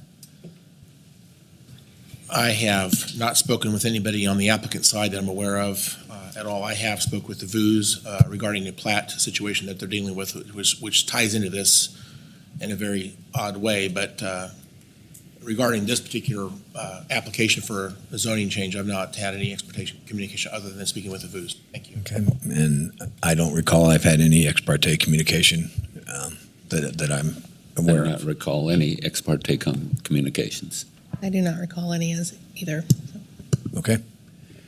All right. With that, is the applicant or the representative for the applicant want to come up and say anything? While you're coming up, sometimes there's a little bit of question back and forth, and we may ask you to come back up as the applicant as Sure. we proceed through. All right. Vince Burnett, 3800 South, 127th Street East. I am the applicant. Excuse me, I'm fighting a cold. I'm just here, obviously, to answer any questions that may arise. I spoke at the Metropolitan Area Planning Commission meeting and discussed the details. I think those are in the minutes for the meeting. There was originally a hearing scheduled on it, but was continued as the neighbors had some concerns, and then obviously the hearing was continued for 2 weeks, and then we spoke, and the decision from the Planning Commission was unanimous. I know the VUs are here, and they filed the protest. They bought this ground to the west of our 42 acres, and I understand have plans to plat that into eight lots. But I'm here really to answer any questions that may be of the commission. Okay. All right. So you heard the presentation. Anything you want to comment on that deviates from the presentation? You are correct that the berm is pretty much right on the dividing line. So the Twin Mills addition to the south, that berm pretty much falls on the line. But obviously, we don't want to change that. We want to keep all that trees and the 6-foot berm present because it's an insulation for us from their noise as it would be from our noise to them. Obviously, they all have pools in the back, or not all of them, but most of them you can. I don't know, this appears to be an older Google Maps, but they have pools, and obviously they're out, and I certainly don't mind neighbors, but the noise level, I want to keep the berm for that reason as well. So, and if any trees die, willing to replace them. Obviously, I have to talk to the neighbor if it's on their side, but it's the berm that's about 6 feet and it is right on the line. Okay. I think Commissioner Howell might have a question. Yes, thank you. So with that regard, again, would you have any opposition to adding some clarification regarding long-term responsibility. If the screening is ever, say these trees were to die or something like that, would you be in opposition to having some language that says the responsibility to maintain that screening with at least trees, and that would be your responsibility? Would that be anything you'd be concerned about?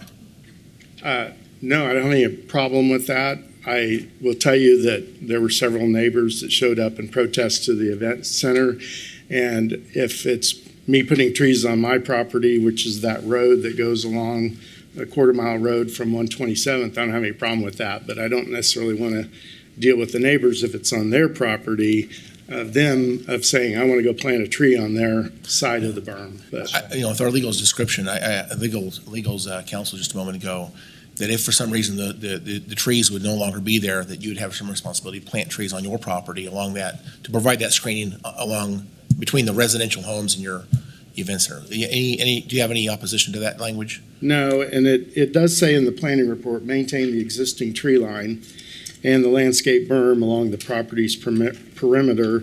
Additional trees and plants will be added when necessary. So that's actually in the planning report, the staff report. Would there be any, so I'm looking at our planning director and our legal, any reason why we don't add that as a condition? Because it's in the backup material, but it should be listed as a condition.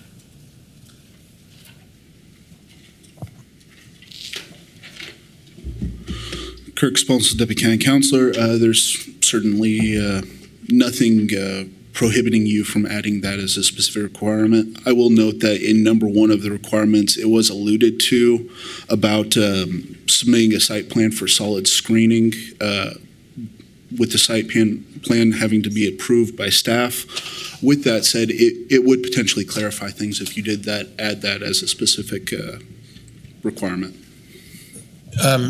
With regards to the screening, obviously to the north and to the east, I don't think there's any concern because they own all that property. But to the west, is there a requirement for any screening on the west side?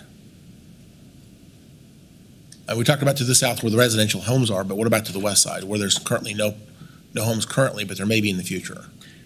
No, I do not see a condition that would require that. And in terms of the staff plan and how it addresses the landscaping and the berm, that is actually text that we indicate that the applicant plans to maintain the existing tree line and the landscape berm. It's not a condition of the case. I would feel better if it was a condition. And again, on the west side currently, is there screening on the west side currently? It appears that there's some trees and vegetation, but I'll defer to the applicant for more in-depth. Yes, there's a tree line on the west side. It's a variety of trees, some scrub trees, some evergreen trees, and then some hedge apple. It looks like it was originally one of the hedgerows that were developed back in the 30s for dust barriers. I'm going to get back to this topic of screening when we deliberate as a board here in a few minutes. But my last question for you, sir, would be regarding this issue of the condition that refers to the time of day. What's the earliest you think you'd have an event on any given day? Obviously, it depends on the type of event, but if it's let's say a reunion, it would be in the, start in the early afternoon and finish by 6 o'clock. If it's a wedding venue, it would probably start at 6 or 7 and obviously end at 11:30. Condition is being done by midnight. So again, just to add some clarity to this, it seems to me like, for example, we said that no event shall happen before 10 o'clock a.m. on any given day. That would give you some cover that says we're not going to do something at 8 o'clock in the morning. We're going to do it nothing earlier than 10 a.m. And that way, when the 6 p.m. and the midnight time rolls around, it means you can't do anything on the property until 10 a.m. the following calendar day, if you will. That to me would provide some protection, because right now, as it's currently worded, it doesn't really. You could theoretically, the way this is worded, start an event the minute the previous one ends, even at midnight. So I understand. 10 o'clock is fine. I mean, we're not going to be starting any type of event that I can imagine before 10 a.m. So I certainly don't have a problem with that. Obviously, let's think of a reunion. It's got to. I mean, you can't really tell. You could on the other pictures that show the overhead, but it's got a baseball, softball field on it. I was thinking that if you had a reunion, you know, obviously you're going to start that in the late afternoon, but go into before dark. But Well, that's all my questions for you, but I'll just ask our council. I may ask for a draft conditional use statement to add to this that would deal with this issue of nothing before 10 a.m. and to add screening requirements, not just intentions, if you will, but requirements that he has responsibility to maintain screening on the west side and the south side. If it's ever not there for some reason, he has to maintain that. So I would be asking for that language to be added to this as conditional use requirements. I won't do it right now. I'll ask you to help me with that language. Okay, sir? Certainly. And Chairman, can I make a quick comment? I did want to address, Commissioner, how you'd asked the question about the golden factors. I don't have the City of Wichita's listing in front of me right now, but I would comment that in your materials that had the golden factors, the 8 that are listed, those are specifically from the case. I think what might be the difference between those two is the court decision. Golden factors are based on a Kansas Supreme Court decision. It did not specifically enumerate neighborhood opposition as one of the 8 reasons. It lists out 6 reasons and then added 2 more in text. But neighborhood opposition is a reason that governing bodies can consider on zoning cases, and also the golden factors are not exclusive. So you can consider additional things that may not fit cleanly within those 8 items that are listed. So if you have any further questions, let me know. Well, here's my own, and I agree with what you said. That sounds great, but here's my problem is that the numbering is different. And last time we had a case before us, people were referring to these golden factors by number, and I got completely confused because someone says, well, golden factor number 4, and they would refer something, and it's not the same number 4. There's 2 different statements there. So just for communications and clarity, we need to have these lists aligned. Even if they're not the same number of items, at least they have to have the same numbering, because otherwise it's just misleading and confusing and unnecessary. So one way or the other, we need to clean that up. That's just a side comment. Thank you again. Okay. Any other questions for the applicant? I don't see any, so Mr. Burnett, thank you, and you might stay handy if there's some more. So, all right, this time we'll go to the public comment. Ms. Vu or Mr. and Ms. Vu, you're signed up.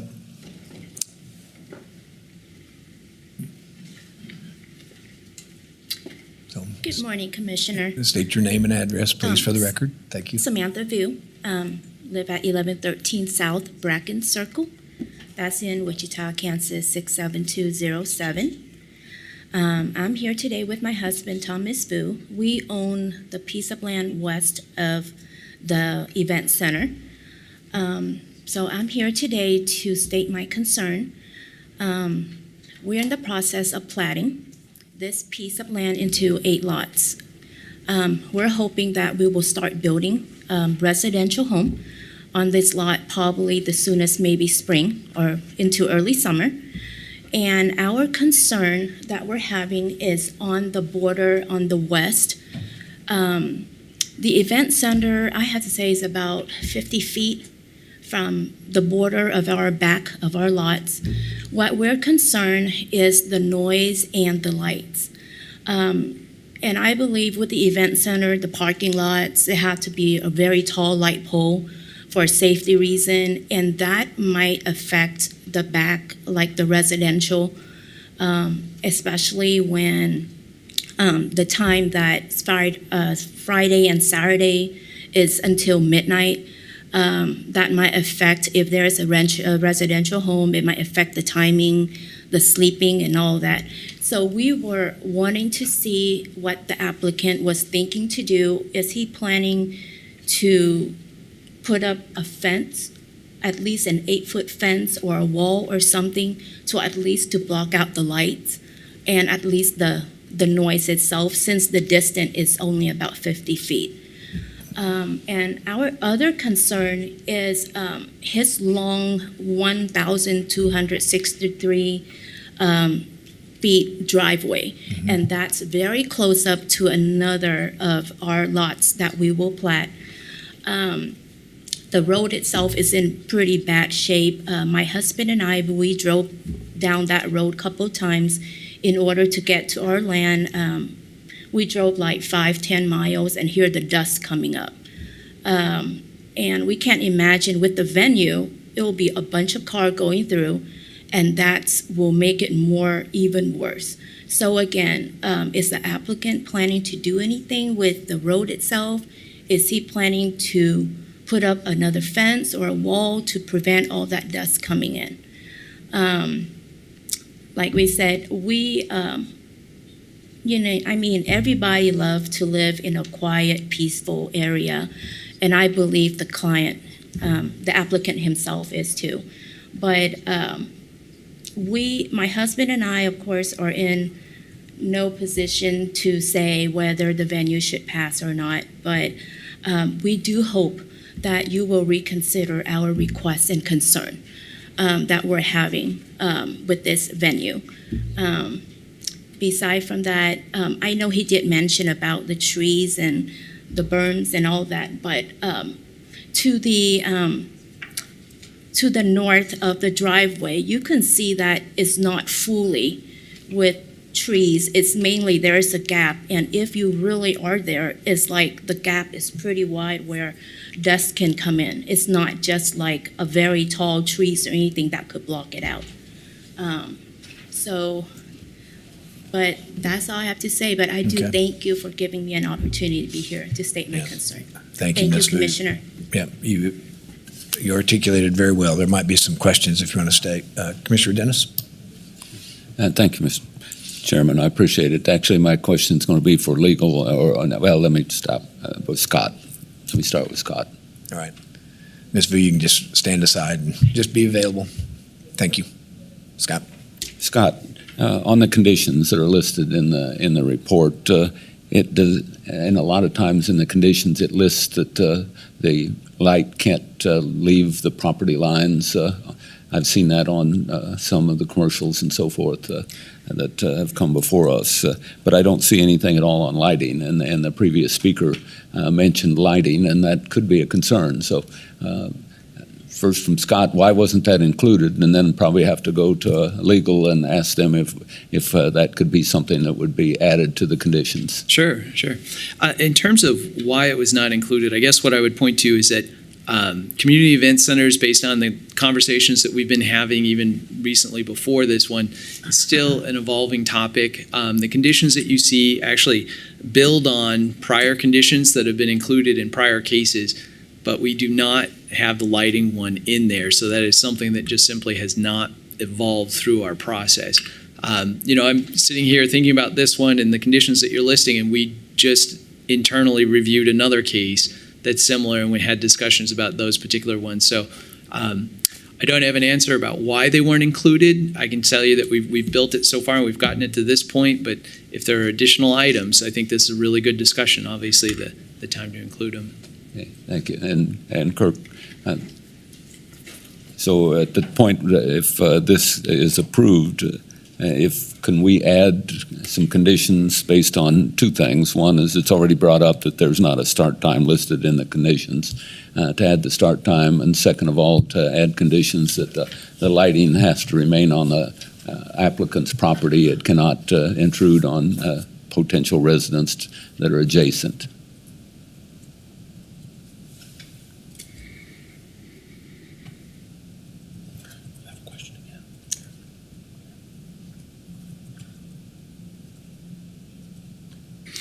Kirk Sponsa, Deputy County Councilor. I don't see a limitation generally on imposing lighting restrictions. With that said, if I may work around with the language a little bit, are there any time constraints, or are you just broadly not wanting any light to intrude upon neighboring property? We should have some wording in some other applications, because we've done this before. We say that, especially in commercial that are next door to residential, that the lighting cannot go off of the properties for it disturbs the neighbors. So I don't want to reinvent the wheel. I think there's wording out there that says that already.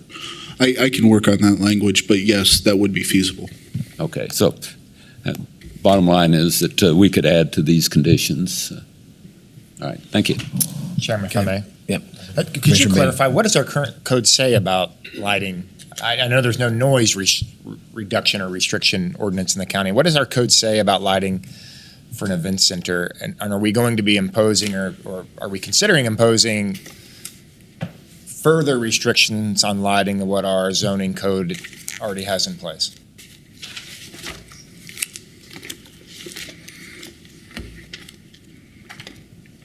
If I may have a minute to go to the relevant portion of our code regarding those limitations.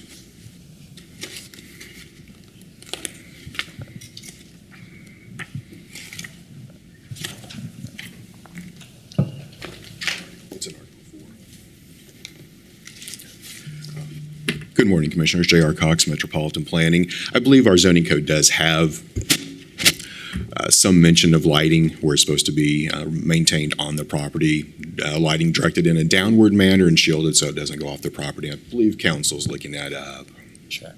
My point in that is just saying that I'm open to the conversation about changing code for noises and things of this sort and lighting and having that conversation. I just want to be very careful that we're not impeding restrictions on lighting that are beyond what's already in our code. I mean, asking the applicant to live up to what's currently in the code, I think it's incredibly reasonable. It's part of the conditions that are here, and they'll have to have a site plan that's approved by it. But I just don't want to get too arbitrary in some of these definitions of what we're trying to do without understanding what our current code is. Yes, sir, I understand. I would say that with the conditional use, there might be extenuating circumstances where even if it perhaps wouldn't be applicable otherwise, that it could be applicable in a given situation. Because it's a conditional use and because of the extenuating circumstances. Understood. Understood that we're building a conditional use on something that isn't developed yet. Are we also considering that for what's happening on the east side of the property as well? I just think that it's important. It's just a word of caution on my end that it's important that I think there are applicable conditional uses that need to be applied to this. I do see it. My consideration is limiting the waiver of 100 feet to the existing structures. I certainly agree with some of the already agreed upon conditions. I just want to make sure that the lighting conversation, I just want to make sure that we're reasonable within code, and if it's conditional use, is a reasonable conditional use. Yes, sir.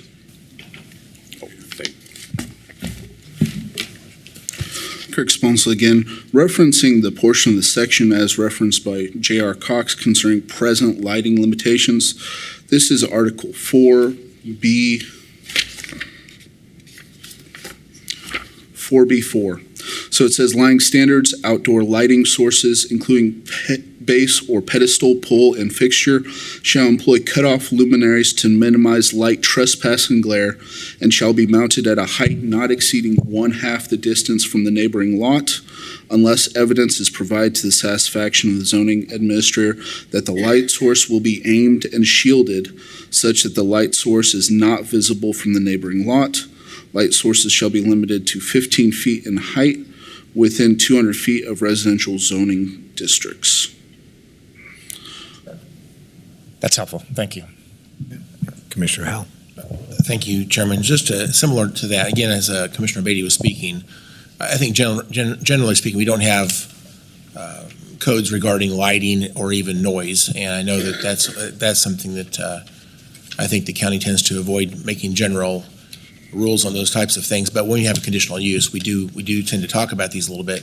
Other event centers we've dealt with in the past, we actually have had language regarding some of the sound that emits from the event center. In this case, the only condition I see here is that it says that the amplified music shall be restricted to the indoor event facility and will not be permitted outdoors. To me, that's a little bit weak. I don't know if there's any doors and windows on the west side, for example. What is the setback for, if there was a home built on the west side of the dividing property line between the DeVos property and this subject property here, what's the setback for that home? How far off the property line must it be located away from that property line?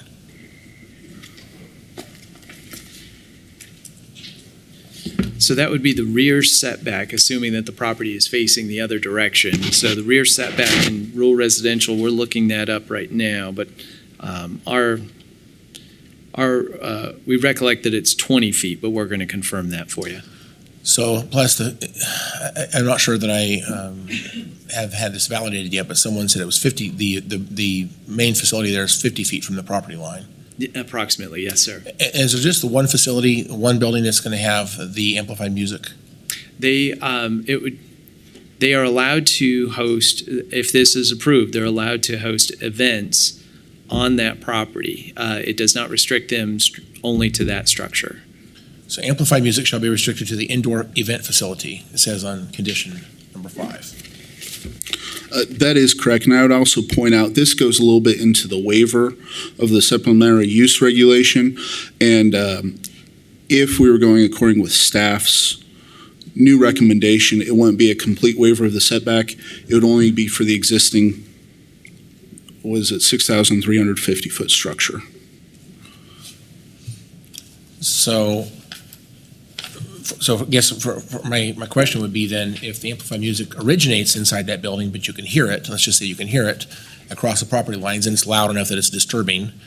I'm looking at decibel scales. I mean, like 82 or 83 decibels across the property line might be disturbing to a neighbor that's 20 feet off the property line. So I know we're not, it's not currently listed here, but just because the sound is amplified music is originated inside that facility, they could turn that up to 1 million decibels. Well, that's ridiculous, obviously, but some very high level, it could be heard very easily across those property lines. It would be very disturbing. So in terms of quality of life, trying to make sure that we maintain property rights of those neighbors, it may be a concern that we'd have such loud music in this facility. It would be very bothersome at midnight across that property line. So would it be not reasonable for us to at least address if a certain level of music was going across property lines, that we would be able to say that that's a violation of the conditions here?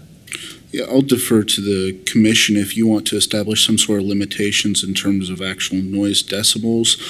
I don't know personally if we've ever imposed that type of limitation before.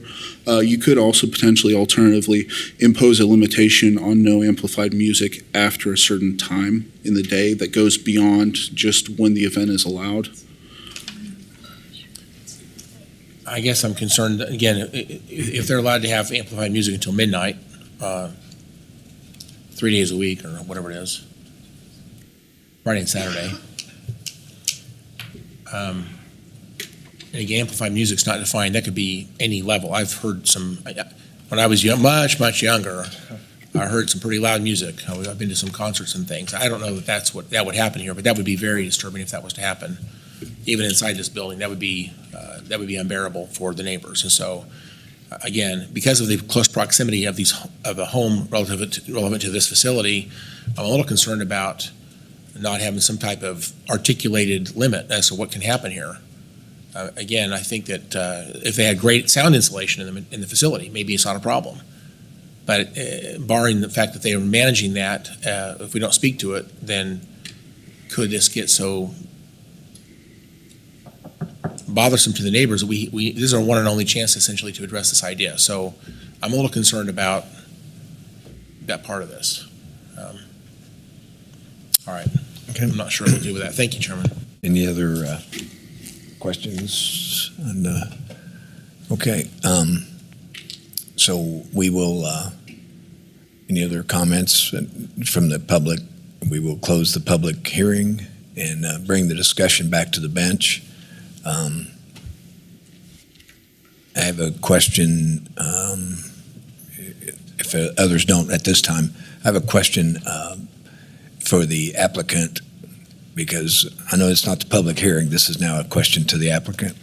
So you've heard the discussion on some of the, trying to define further some of the conditional use requirements, screening, maybe noise, things like that. How big of hurry are you to get this venue approved and open for business?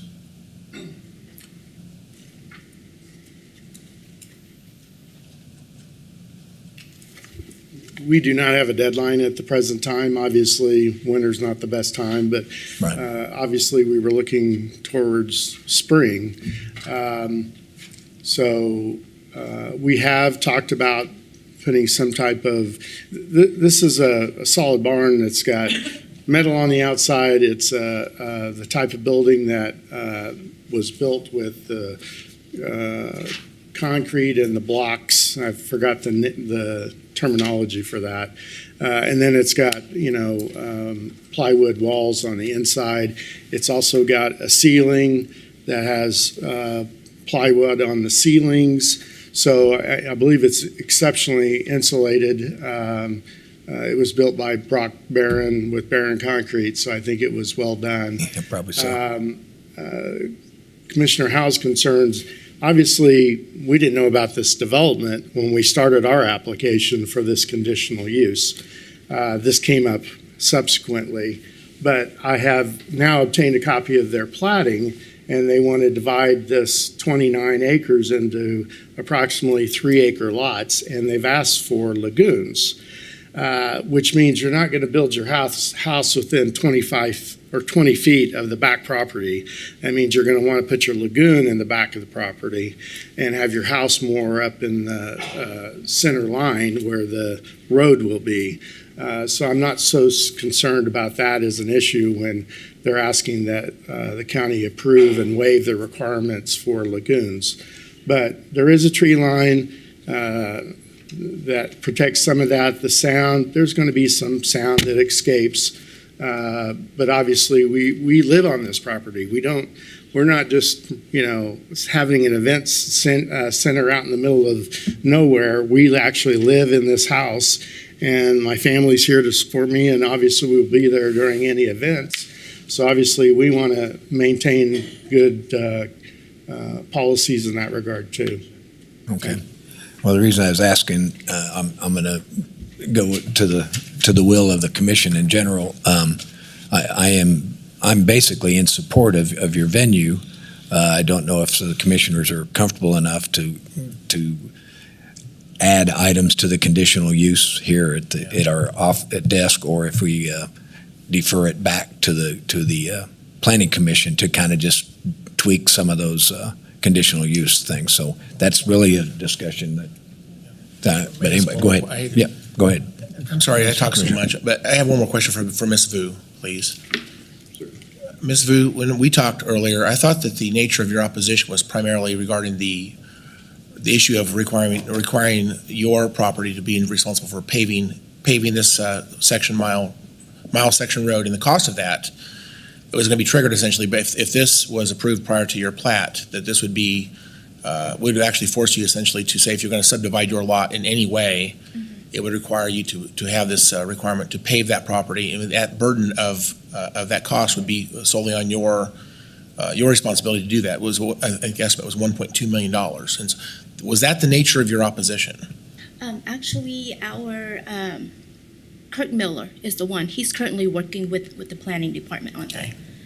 But when you were opposed, it says you're opposed because of your size of your lot. Yes. We've hit the threshold. It requires 4 votes for us to do some of our options here. It requires a supermajority of our board. Yes. And the nature of the opposition was regarding this issue of paving. Am I right about that? That is correct. I guess Daniel Schrant, is he here? Okay. So we are in what they call is a what is it? Let me cut to the chase here. I think the reality is there's another discovery, if you will, in the rules here. It says you can pay some money now. It's like $1,000 roughly per acre, something like that. So exactly. So it's $25,000 or $30,000 in that range, whatever it is. But you pay that, and this requirement for paving then essentially is suspended for now. Yes. Okay. Based on that new information, are you still opposed? No. So your opposition to this is no longer. Again, that was the basis of your opposition earlier. With this new information, you're withdrawing your opposition. Is that correct? Are you talking about the opposition about this? Yes. No, we have 2. One is with the paving of 127, but for this one, we oppose due to the noise and the lights. It's nothing to deal with our paving. Okay, I just want to clarify that you're still opposed. Thank you so much. Okay. Okay, commissioners, how do we feel on this? You've heard from the applicant and you've heard the questions to clarify. Does anybody have a comment or a motion? If I could, Chairman, Sure. I think a reasonable additional condition would be the limit, the waiver of the 100-foot to existing structures only. I think that's a reasonable, can't imagine it being an undue burden to the applicant as well. So I think that's a reasonable condition. Because that is one of the issues that we're dealing with in this one, is that it is a waiver that's being requested. I think we should limit it to the existing structure. So on the other plats, that wouldn't be a consideration in this space here. So I think that's a reasonable condition that I would propose to the commission for discussion. And the opening times too, I think if we're doing things of that sort, and that's a point that I think is incredibly reasonable. I don't want to create more of an undue burden than we have to. I get that, and I also know the reason why we're doing an opening time or discussing it as an additional condition is that we don't want people going in there at 3 o'clock, 4 o'clock, 5 o'clock in the morning and resetting. And I'm not interpreting that the applicant is trying to maneuver around this condition by any stretch. I'm just saying I understand the motivation behind it, but I think a reasonable, I mean, if I don't know what time would be, but if they wanted to host a brunch or a breakfast, or if they wanted to do things like that, I don't think we should create an undue burden that doesn't allow them to do that. So I just open for discussion on that, but I think it's very important that we consider that we don't want to create more burden with a condition that isn't reasonable, in my opinion. And Kirk Sponsel, Deputy County Councilor, I'm just asking for some clarification on the interest in terms of the waiver specifically. It could... interest the language is varied. I just want to make sure that we're tightening up on this, because there are exactly 3 existing structures on the property, whereas most of the discussion was about the 600, 350-foot structure. So is it in the interest, Commissioner Beatty, that you are looking at all 3 of the existing structures have the setback waived? And I'm not sure if the easternmost even qualifies, but I am looking at that small barn open structure to the north of the main area. Yeah, my thought was around the existing structures. I think that was the reasonable request that I was making for the additional condition. So all 3 of them, not just the 6,350 foot that was the primary focus of discussion? Correct. Okay. Okay. Commissioner Dennis. Thank you, Mr. Chairman. I appreciate it. Well, what I've said a lot of times in the past 7 years is I hate making sausage from the bench, and that's where we're getting to at this point. I appreciate the fact that the applicant said that it's not a rush, because by not having a rush, we can actually send it back to the MAPC and have them take a look at several things. One of the things is we already have in the past talked about lighting.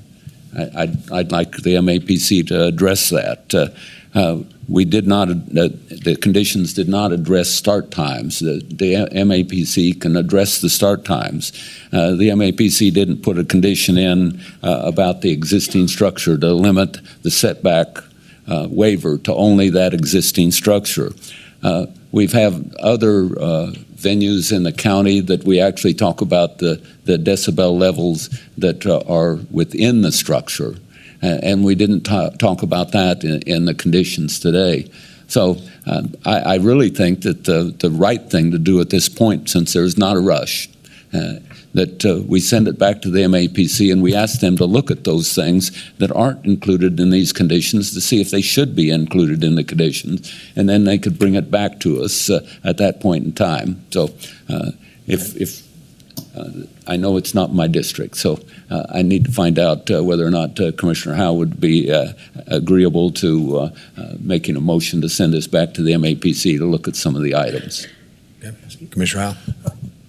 Thank you, Mr. Chairman. So I agree with Commissioner Dennis. I'm actually fine with making sausage from the bench, but I think if we have time to send it back, if they do a better job of developing great language, and I agree with what Commissioner Chairman said a minute ago, that generally speaking, I think this is a good project, and I'd like to see you be successful here. But I want to make sure we do this in a way that protects both parties. And so my concerns happen to be about the setbacks, the start time.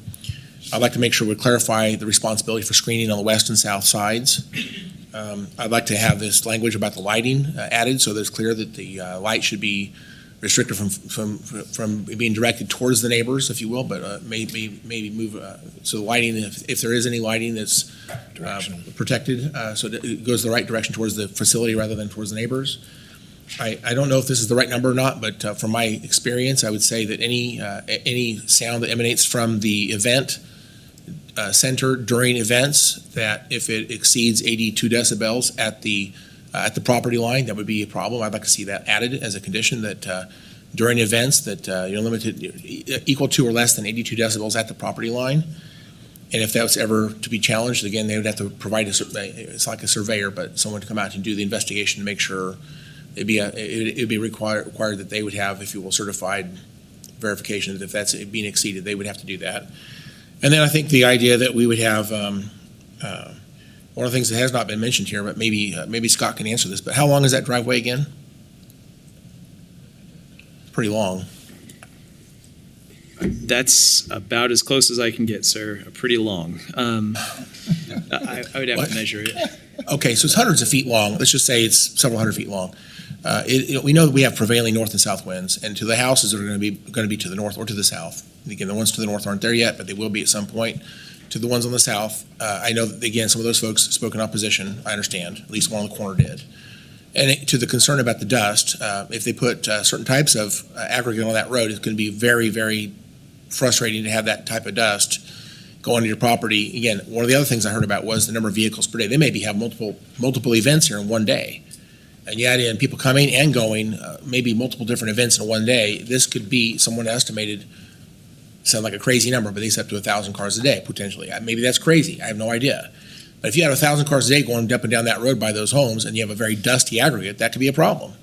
So again, I would like to see some type of language that says what type of aggregate they have to have on that road or pave it to eliminate or minimize the dust component, because it's going to be a problem. So something about that would be welcome. Again, I'm not trying to be, I hate regulations, but I think this is a way to make this go forward so they can be successful, and yet the neighbors are being protected in their property rights as well. So these are all ideas that need to be thoughtfully crafted, and hopefully we'll see this again at some point soon, and we can make a better decision to do this in a way that both sides will be happier. Thank you, Chairman. Okay. Other comments? I'd be glad to make a motion that we set this back to the Planning Commission to clarify and clean up some of the conditional use. The motion maybe needs to include addressing lighting, start times, setback, screening, and potential sound limitations. And I would have an issue of dust or aggregate on the driveway, but I would second that. Okay. Yeah, and I think you could just clean it up as well, but just by incorporating all the prior concerns referenced by the other commissioners. Okay, all right.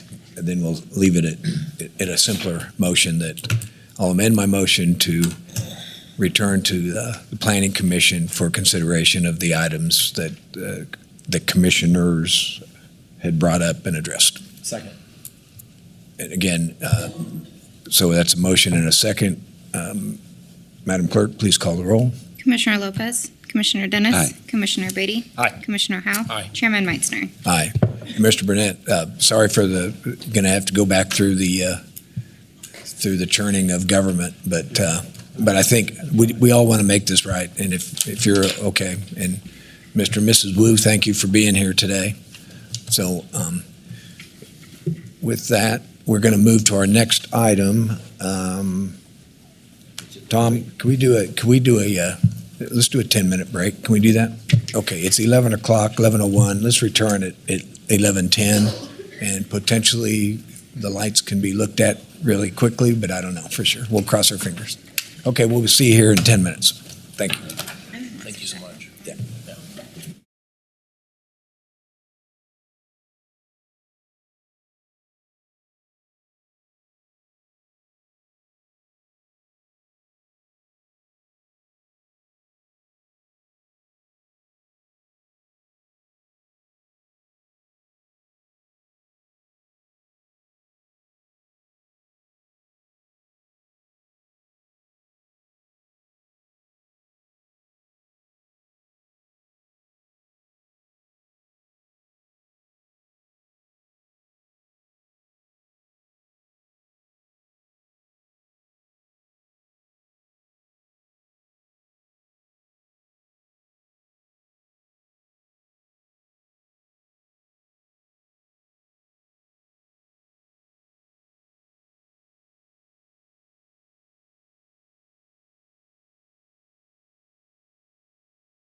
Let's gather. Let's gather. Let's gather. Can you hold this up? Come on now. You're the Grinch. The chairman. Come on now. Chairman Grinch, how are you doing? Okay. Hey, Commissioner Dennis, Mr. On Time, Commissioner Dennis.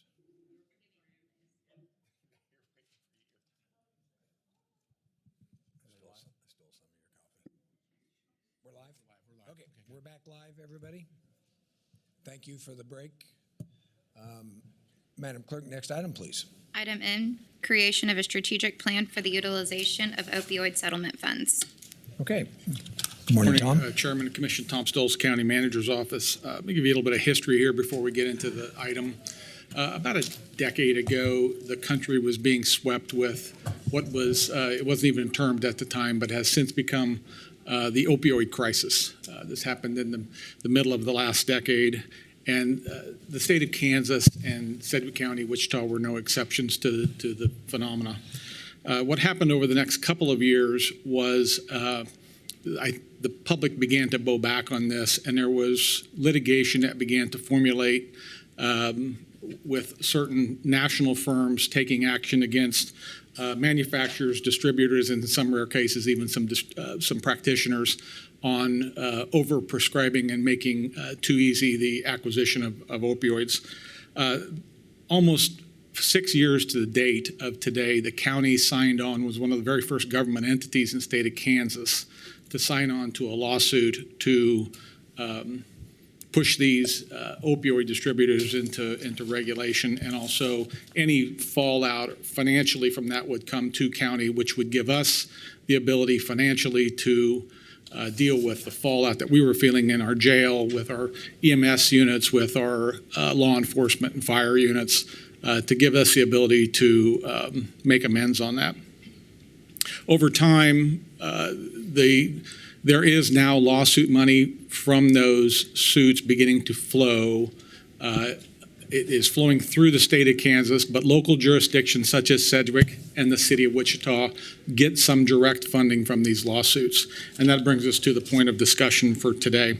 We staffed this in front of you several months ago, and there was comments and discussion from the commission on perhaps if Sedgwick County worked with Wichita, could we do something better together, more comprehensively, and pooling our money? And just for the public, the way it sets today, each entity has roughly $1 million plus or minus there, because we have spent some of ours. I'm not sure if the city has or not, but we each roughly have about $1 million with an expectation over the next 15 years to get a few $1 million. So these are not astronomical figures, but it's substantial enough that we could do some good.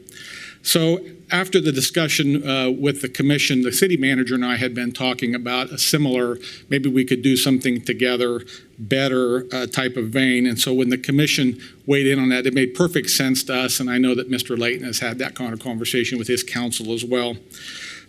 So based on that, we put a joint RFP out. The city constructed it, the county signed on, and we had a RFP go out that both entities signed and blessed legally and through acquisition, and went out to find a vendor who could come in and give us a comprehensive strategic way to allocate these dollars in fairness to the community.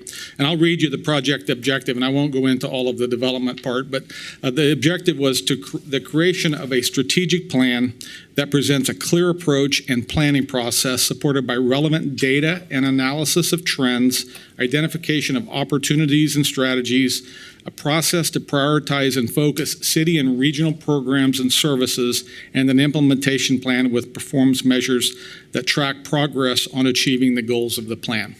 Now, based on that objective, a series of language was laid together to create the strategic plan, but basically there's 3 phases. Phase 1 is the development and planning. Phase 2 is strategic plan development and facilitation. And Phase 3 is finally a deliverable, which gives us a comprehensive, well-thought-out plan on how to spend these dollars, joint city and county together. Every time you go out with an RFP and you begin to get proposals back, and on this particular RFP, we received 11 proposals back. 6 were shortlisted and interviewed, and the committee selected a vendor. Now, on the committee was a total of 15 people that reviewed this. 7 of them were from Sedgwick County, including Commissioner Beatty and Commissioner Lopez, Tim Kaufman and Tanya Cole from my office, Lindsay Poe Rousseau and Joe Thomas from Finance, and then Don Shepler, who's Mental Health Substance Abuse Coalition Executive Director. So this group, along with its city counterparts, made the selection of the Stedman group, which is an LLC out of Denver, Colorado. A total cost for everything I just described above was $133,110, of which our share, city share, would be $66,555. So based on that, I guess the recommended action today is to approve the creation of the strategic plan, approve the expenditure of the funds, and approve the agreement with the Stedman Group for execution of the strategic plan. And I stand for any questions, and I know we have a couple commissioners that were directly involved in this too. Right, and thank you for that summary and the history and finally getting some money. And I think it's, at least I feel good that we'd be working with the city to pool the money in a direction that satisfies our mutual citizens that are both city and county. So I think that's really good. Commissioner Ryan? If I could, Chairman. Commissioner Lopez was also in this group, as you mentioned, several other people from Sedgwick County. There were several really quality organizations that applied to this RFP process, and I'm grateful for all of them. The Stedman Group really stood out for a lot of reasons. They do have significant experience in already dealing with opioid settlement funds. They're very versed in some of the things that are impacting not just urban but rural environments, which is very much part of Sedgwick County. They were very impressive in their interview process. So for those that weren't in that room, I was very impressed, and the need to collaborate with the city of Wichita for a community to pool these resources for the community impact is important. And we don't know what we don't know yet, and this group's going to help us discover some of the best strategic approaches. And this is important. This is so incredibly important. And we have these funds, or there's more funds coming, and we need to get this right and make sure that we have the greatest impact. So I'm very much in support of the Stedman Group and moving forward here, and I'm happy to answer any questions, or Commissioner Lopez could as well, for those that were curious about some of the conversations in that process. Yep. Commissioner Lopez? Thank you. Well, I think Commissioner Beatty really described it well. Stedman really stood out, and just their experience alone with this funding that's already out there. So I'm happy that we went with this. It was also not one of the more expensive options as well. So it was easier there to pass. So I am happy with this. I don't have any concerns that are standing out to me. I'm really glad we're working with the city of Wichita.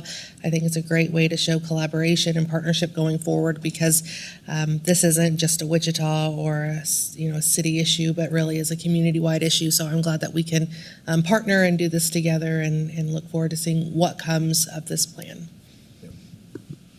Okay. And no relation to Dr. Shelley Stedman on this? This is a different Stedman? Yes. Okay. All right. Okay. With that, why don't you two make a motion? I'd be happy to make a motion, Chairman, to approve the creation of the strategic plan, approve the expenditure of funds, and approve the agreement with Stedman Group for execution of the said strategic plan. I'll second that. Okay, there's a motion and a second. Any other questions? I don't see any. Madam Clerk, please call the roll. Commissioner Lopez. Aye. Commissioner Dennis. Aye. Commissioner Beatty. Aye. Commissioner Howell. Aye. Chairman Meitzner. Aye. And thank you, Commissioner Beatty and Lopez, for serving on this committee and making progress on this. Thank you. Madam Clerk, next item, please. Item N, real estate purchase agreement for 221, 225, and 235 South Topeka for COMCARE crisis. Okay. Good morning. Good morning, Commission and Chairman. Andrew Diltz, Director of Facilities, here to present COMCARE Crisis Real Estate Agreement. Little backstory here on the first couple slides. Since the inception of COMCARE Crisis, community awareness and utilization of crisis services has continued to see growth in service demands for youth and adults. Multiple community planning groups have identified expansion of crisis services to meet behavioral health needs as a top priority, and this requires an increase in square footage to provide those services.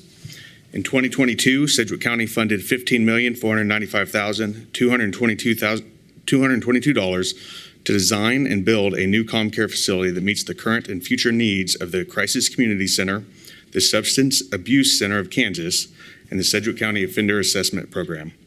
Since 2022, securing a location for this facility has had its challenges. Community partnerships and access to services for our clients are taken into consideration and one of our top priorities when searching for suitable land and building options.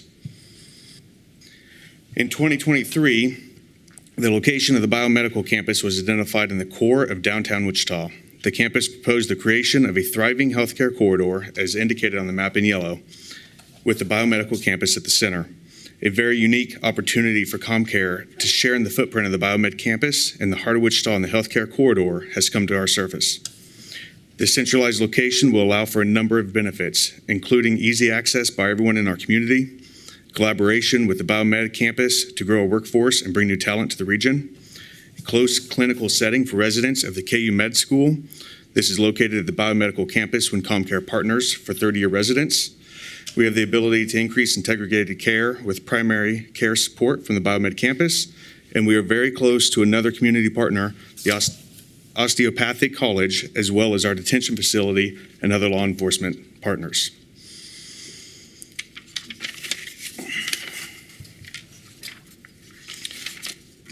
Here's the subject property in yellow in relation to the biomed campus on the left. And included in the purchase are 3 parcels as indicated in red triangles on the right. The existing building resides at 235 South Topeka, which is the parcel closest to the intersection. There are a number of items included in the real estate purchase agreement that will benefit the county. These include the demolition of a 2-story building, interior demolition of 235 South Topeka to include obsolete electrical and plumbing infrastructure, and an interior concrete ramp used by vehicles by the original car dealership. There's water blasting in the wood ceiling structure and interior brick walls, engineering for current conditions including structural, elevations, and roofing, an electrical agreement with Evergy relating to new service in conjunction with the biomed facility, negotiated angle parking on both Topeka and English streets as part of the downtown 2-way traffic plan to be completed in spring of 2025, a contract with the city on vacating the alley with new installation of storm and sanitary sewer mains. And then we have 30 additional parking spaces to the west side of the alley leased from the city.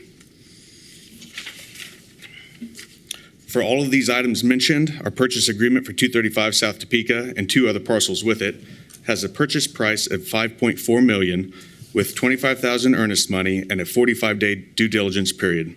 If approved, our next steps consist of hiring an architect and engineering firm to produce construction documents. We are currently reviewing the RFP submittals and will have an award in the coming weeks. In addition, we'll have the architectural firm review our programming space needs for all 3 COMCARE programs prior to entering into schematic design and completing construction documents ready for bidding. And I will stand for any questions. Okay, Commissioner Dennis. Thank you, Mr. Chairman. I appreciate it. I am very excited that this is coming for us today. A couple years ago, actually, I had the opportunity of accompanying Dr. Muma down to Phoenix to see what they were doing for a biomed facility. And at that point, it was just an idea. And that idea has grown to the point where that their funding is there to put together a biomed facility. And also, at the same time, we'd been talking for a long time about a new COMCARE crisis facility.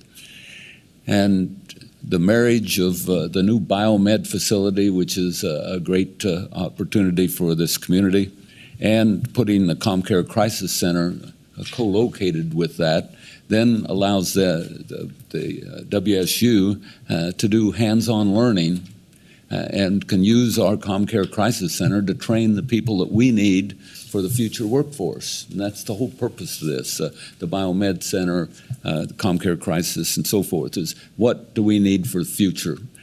We know that we need more social workers. We know we need more nurses. We know we need more doctors.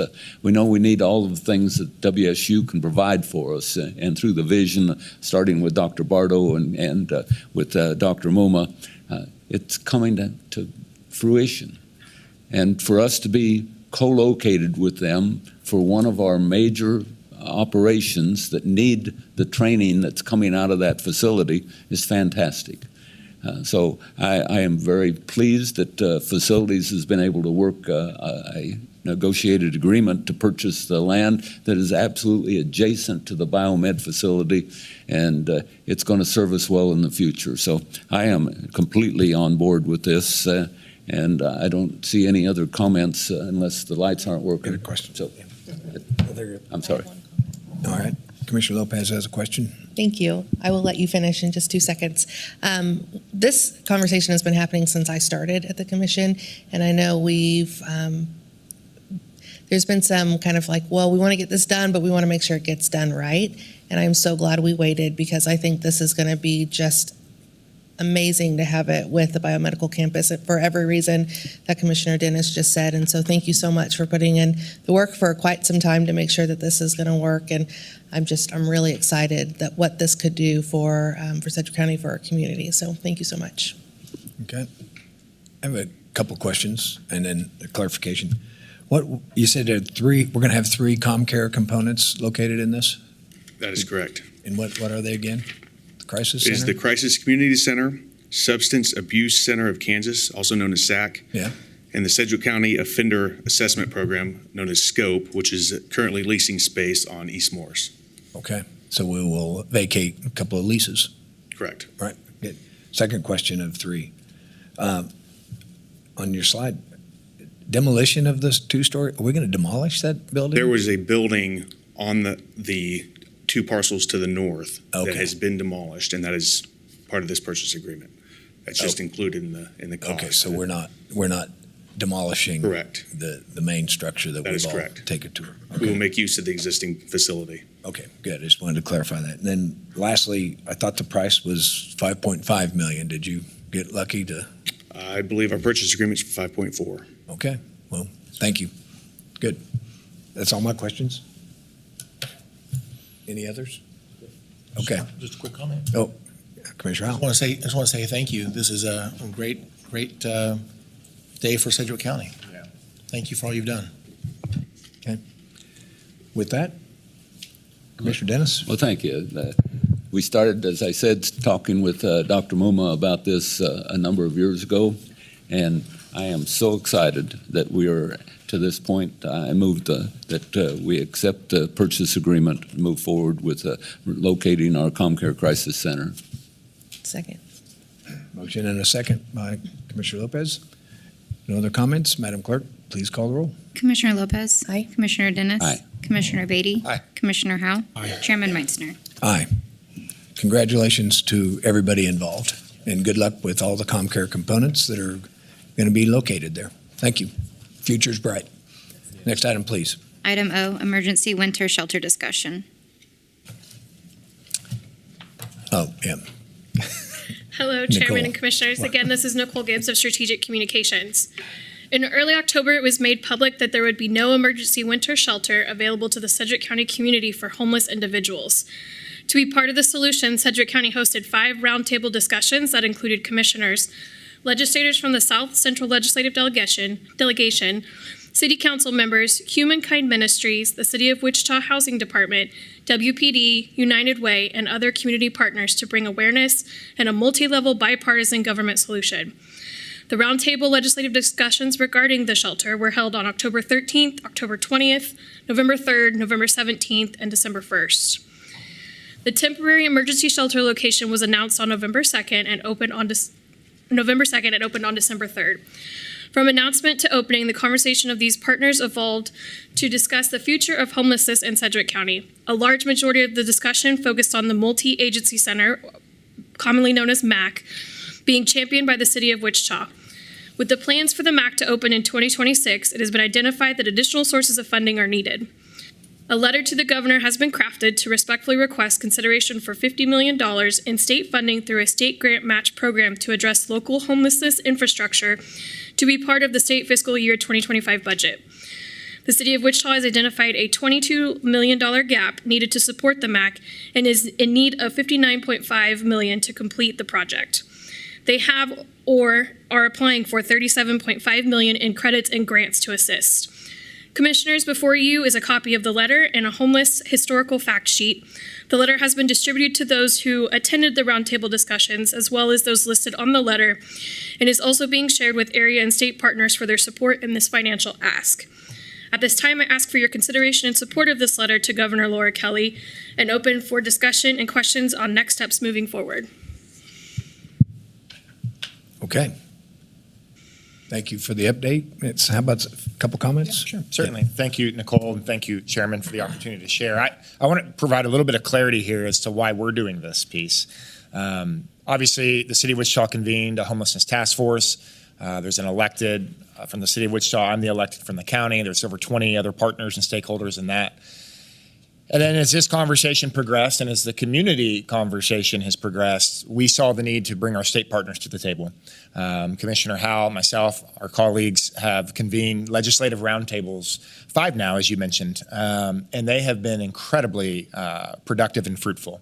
Through those conversations, we saw the need to meet that gap for the city's MAC, the city's program, the city's MAC, that the county and the state could also demonstrate partnership and find a way to meet the gap. This program, this request going to the governor as a part of their state budget is something that is for the homelessness piece of this, it is unprecedented. As you begin to see, and as we work through, this letter is going to be delivered on the 14th of December. What I hope and what I'm believing is going to transpire here is we're going to see significant support from a lot of municipalities, counties, throughout the state of Kansas and partners throughout the state of Kansas. So I would implore our governor and her team, one, not just to consider this, but also to implement this in a way so the local municipalities can have the infrastructure in order to perform the services they need to meet these challenges. I'm also grateful for the conversations that we have had with the governor's office to this point and have been fruitful, productive. They're very open-minded to this idea. And this is demonstration of partnership and collaboration. That's what this is, and that's what I hope our community sees. Is this is not just the City of Wichita's problem. This is not just the nonprofit problem. This is really a demonstration of a lot of different, not just state, county, city, but a community effort and collaboration to move this thing forward. So I'm delighted. I'm going to encourage, and I think I know where everybody's head's at up here, but I'm going to encourage us to move this thing forward and continue to rally support and ask our governor to support the local municipalities in this effort. Okay. Yeah. Commissioner. Thank you, Chairman. Commissioner Beatty, you said that extremely well. I echo all your words. One of the things I'm most excited about is, if you will, 3 different governments sitting at the same table having really great discussion. This was bipartisan, it was productive, and we're actually moving towards real solutions. And I think that we have a really good chance of getting some help this year with the strategy that we've developed through those discussions. And so I'm excited for that. One thing I think we need to talk about just a little bit is I think the commissioners, if there's unanimous support, is that we would essentially authorize our chairman to sign on behalf of the BOCC, indicating that we have board support for this rather than having individual sponsors, individual signatures, which I certainly don't mind at all. I do support this entirely.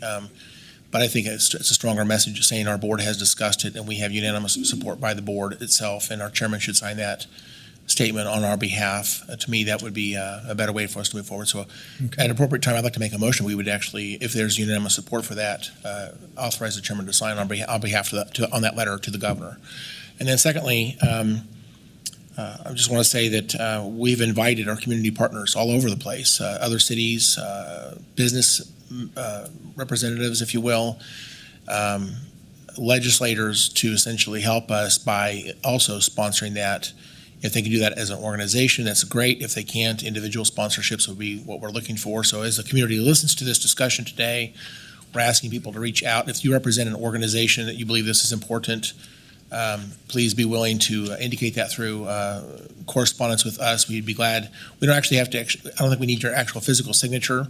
What we do need, I think what we do need, though, is verification in writing that that's something you want us to do, is add your name to this letter to the governor. And our hope is that she'll add this to her base budget so that when it goes into the legislative session, that we don't have to do anything to get it added. It's something we need to defend it, keep it from being removed. It changes our strategy from having it added through a bill and through community committee work. It goes to from that process. It goes in. If it's in the base budget, we need to simply speak to it so that it's not removed by an amendment, if you will. So our goal is to work with the governor. I know she has a heart for this issue. Again, I keep bringing this up, but we had a tragic death of a 6-year-old girl in Topeka because, frankly, we didn't have some of the things in place that we need to do that. And then finally, as a conservative, I know we all like the idea of conservative government, but we do believe there's a return on the investment. Again, this is one of those things. If you have an effective way to process people who are struggling with these things, you move them from dependency to independency, and there is a purpose to help people get back on their feet. And that's what this does. So there is a return on the investment. I know this does cost taxpayer money, but ultimately this is the right thing to do. It's a moral issue, I believe personally, and I believe this is actually a conservative effort. So with that, I love the idea. Would it be okay if I make a motion? Please. I would make a motion. Yes. I think there's one more. Please, other comments, please. Okay, then I'll defer back to you. And I know Commissioner Lopez is she's our representative at the Kansas Association of Counties that's going on meeting right now, and you want to.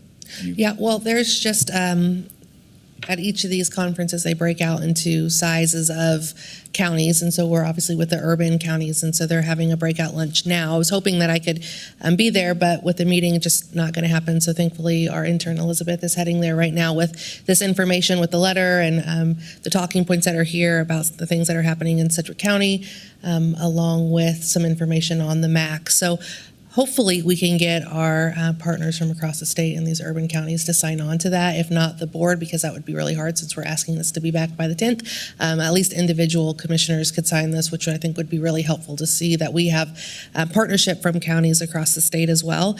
And I'm also really happy to say that the Hispanic Chamber is signing on too. So a couple of new ones that are happening. So thank you for letting me add that. Thank you, and thanks for that effort. And I know Commissioner Beatty, you mentioned the 14th, but I think our goal is like the 10th. We need to be ahead of the deadline day. So, and if we have a letter that's good and it's got a lot of signatures, we can still share that with so many other agencies, and they can weigh in through the month of December, even into January or whatever. So, yeoman's effort for everybody on this. So, thank you. I'll defer to Commissioner Howell. Chairman, since I've heard verbal agreement support by the commissioners, I believe that I've heard that all of us have essentially weighed in that we do seem to support this idea. I'd like to make a motion that we would authorize the chairman to sign on behalf of the BOCC a support letter to the governor requesting this funding to help us get the MAC capital investment from the governor's budget for the 2024 session. Second. So motion and a second. Any other comments? Being none, Madam Clerk, please call the roll. Commissioner Lopez. Aye. Commissioner Dennis. Aye. Commissioner Beatty. Aye. Commissioner Howell. Aye. Chairman Meitzner. Aye. Thanks, Nicole, for the update. Okay. Thank you. Next item, please.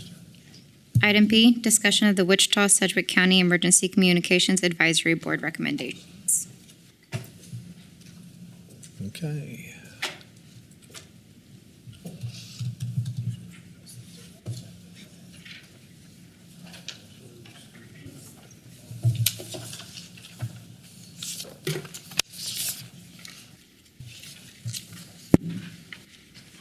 Good morning, Mr. Leeds.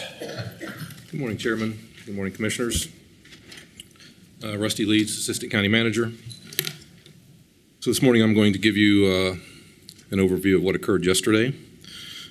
Yesterday on December 5th, the Wichita-Sedgwick County Emergency Communications Advisory Board held a special meeting.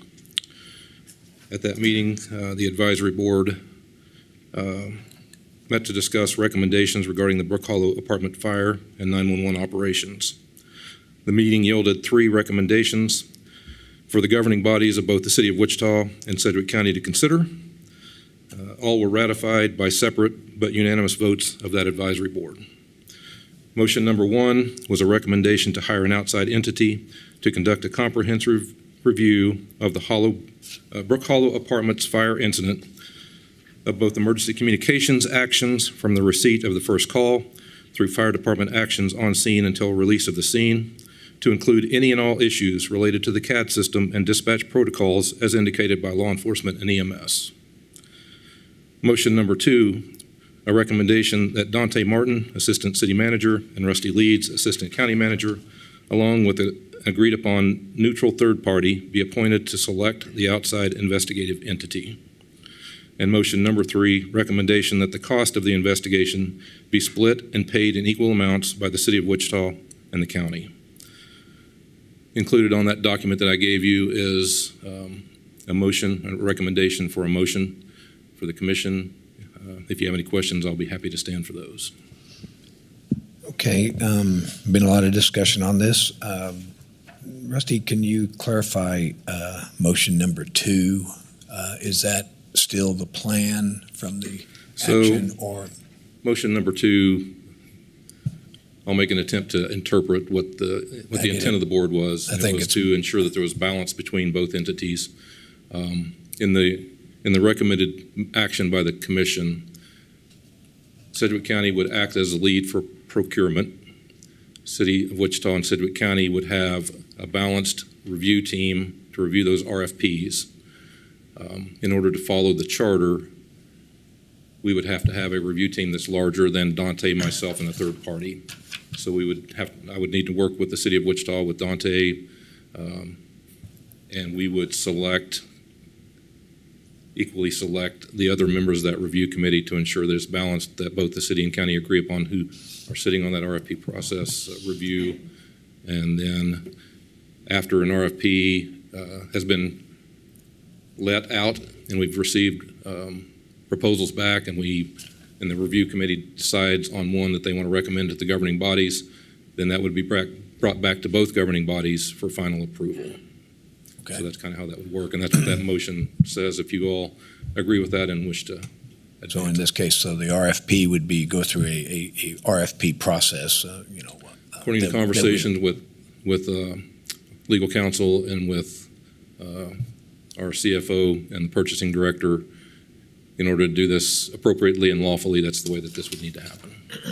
Okay. Speaking with Mr. Martin yesterday, we had very little time to talk about it, but we both agreed that probably both sides of the street would have to go through a procurement process that involved an RFP. So it'd be transparent and correct. Chairman, this is very similar to the opioid project that we just, the opioid 3 project. items ago. Except the city took the lead on that. On this one, the county take the lead, but the city would be right at the table and have to approve it on their side. Okay. Commissioner Dennis. Thank you, Mr. Chairman. And I want to thank the 911 Council for taking this item up. I appreciate the diligence on that. I still have some questions on motion 2. I don't quite understand is what you just said is not a neutral third party. You're saying that there is many more people that might be appointed. Is that true? The board, I think the board generally, the advisory board generally felt that it was a good idea to have a third party, have other people that somebody else, okay, with the RP process, we're going to have more than 3 people. Right. If it was a situation where Dante and I could pick, they thought it was best that there be a third party who's not connected to the city or the county, that both agreed upon, who would sit on that to give some oversight to the process. Okay. Since we are going to have to go through an RFP, it can still be Dante and I, but then we will have to add the correct number of people to that board to meet the charter requirements. And Dante and I, city manager, county manager, would have to agree upon who the other parties are that are selected for that review committee. So it will probably be larger than 3. Okay, so what you're saying is that if we approve this as written, it's not correct. So in the do we need to? In the recommended action, we have, I worked with the CFO and legal counsel to make a modification in that recommended action. Modifying motion 2. Okay. Yeah. Very good. As we're modifying the motion 2, I think that the key thought is neutral third party if there's more than one of those. So I want to make sure that as you move forward and select those, I don't know if it's coming back to us to select who the additional people are or how that we go forward, but I want to make sure that they are neutral. I don't want to have fire, EMS, I don't want to have 911, those type of people, and they're all fantastic. I don't want to say those type of people, I'm sorry. I want folks that have some type of a stake in what the outcome is what I don't want on that board. I want neutral, and that's what the first portion of this was. So will it come back to us when you choose those, or what happens next to select the additional people? I would defer to legal counsel. I'm sorry, the purchasing director. Yeah. He's the expert on the matter. Thank you, Joe. So we would have an evaluation committee chosen, as you mentioned, that we would include neutral parties. And then the evaluation committee then sits into the review, or the proposals come back and they review those proposals. And then they will make a short list of the proposals to then maybe further interview to come up with a final recommendation that you as a governing body would approve for the county and city council would approve on the city side, or the recommendation. Okay. I just want to make sure that every step of this is open, transparent, and neutral. Yes, sir, it will be. Bottom line. Yeah. Yes, sir. Thank you. I will say that the advisory board yesterday, there was discussion, and we'll check back through the minutes. There was discussion that the advisory board wants to be informed as to who the third parties are. So all the entities that sit on that board agree that it should be a neutral third party that's not connected to the city or the county or to any of the involved entities. But that board does want to know who's being selected to sit on that review committee. So, thank you. Okay. And to the extent we can disclose that. Yeah, and so it's likely that a consulting firm or a audit firm may have expertise in 911 or CAD, but they may not have expertise in fire, so they can determine if they want to bid on something and have an associated, a combined bid or whatever, a response to the RFP. So we'll craft the RFP so that it's not unduly restrictive. We would even encourage, we'll take all the proposals, which may include a consortium of those with specific talents that decide to work together to give us a more robust proposal and solution. Okay, good. Commissioner Lopez. Thank you. Do you have any idea of a time, how long this will take to hire someone? Yes, it will take some time. Unfortunately, in order to keep the process transparent, we'll move as fast as possible, but there will be a couple weeks to work on providing a very highly defined, comprehensive scope of services that everyone agrees upon. Mm-hmm. Then we'll put together the list of outreach, who we're going to go out to, how they advertise it. Then once the proposal has been let and released, we allow at least a couple weeks for those who review it to come back with questions, because there's undoubtedly will be many questions that they may have. We then answer that after we allow maybe a week for us to go over it with the proper parties to answer those questions. We send out an addendum. Then we allow another couple of weeks because they will have to digest the addendum, make sure there aren't any further questions, that we have properly answered any questions they have before they will submit their proposals. Then once we get the proposals in, the evaluation committee needs to have time, depending on the number of proposals that are submitted, to be able to review them, and will provide an evaluation criteria that they can score them. And then we will come together as a group after those scores have been done individually to come together to discuss the scores, look at outliers, look at any questions that we may have, because even during the evaluation process, there may be questions that aren't answered in the proposal, which we need further information on so that we make a very good decision. And so there's time allowed during that process. Sorry, I'm going through all that. I just want you to hear the steps. So then once we receive that back, any questions that are answered and the evaluation committee gets together, then they decide out of the proposals received, they will shortlist a number of vendors that they said, these are our top picks. At that point, usually because of the importance of this proposal, there will no doubt be interviews with each of the individual shortlisted proposers, similar to what we did with the opioid settlement fund. And then once we talk and interview with them, then we pick a final recommendation, and that final recommendation is then brought to our governing bodies for your approval. Okay. Hope that explains. Yeah, So that's really helpful. in the long run, it's going to be several months. Okay. Yes. Very, very helpful. And then I have one more question for Rusty. When we originally discussed the third-party audit, we wanted to make sure that it was the whole incident, right, from like the first call to when the fire trucks left and everything in between. Can you explain on motion 1? It looks like it's really just geared, and maybe I'm reading this wrong, but to the CAD system and dispatch protocols. I want to make sure that we're not saying that's all we want looked at here. We want the whole incident. No, the motion was to look at the scene, look at this incident from first call until the last fire truck left the scene. And there was an addition to the motion that carried into the motion, which was when this third party is in evaluating this incident specifically, anything that comes up, that has come up from EMS or law enforcement about CAD or dispatch protocols in 911, that this group also look at those things. So they're going to look at this incident specifically as this is the catalyst to do a review of how 911 is operating, their dispatch protocols, what agreements they have with Wichita Fire, the CAD. But in the course of that, and we'll also look at the fire response and how things went at the fire scene until the last truck left. And then as part of that, there may be issues where law enforcement has said, we'd like to look at these and maybe make modifications, and EMS has said the same thing.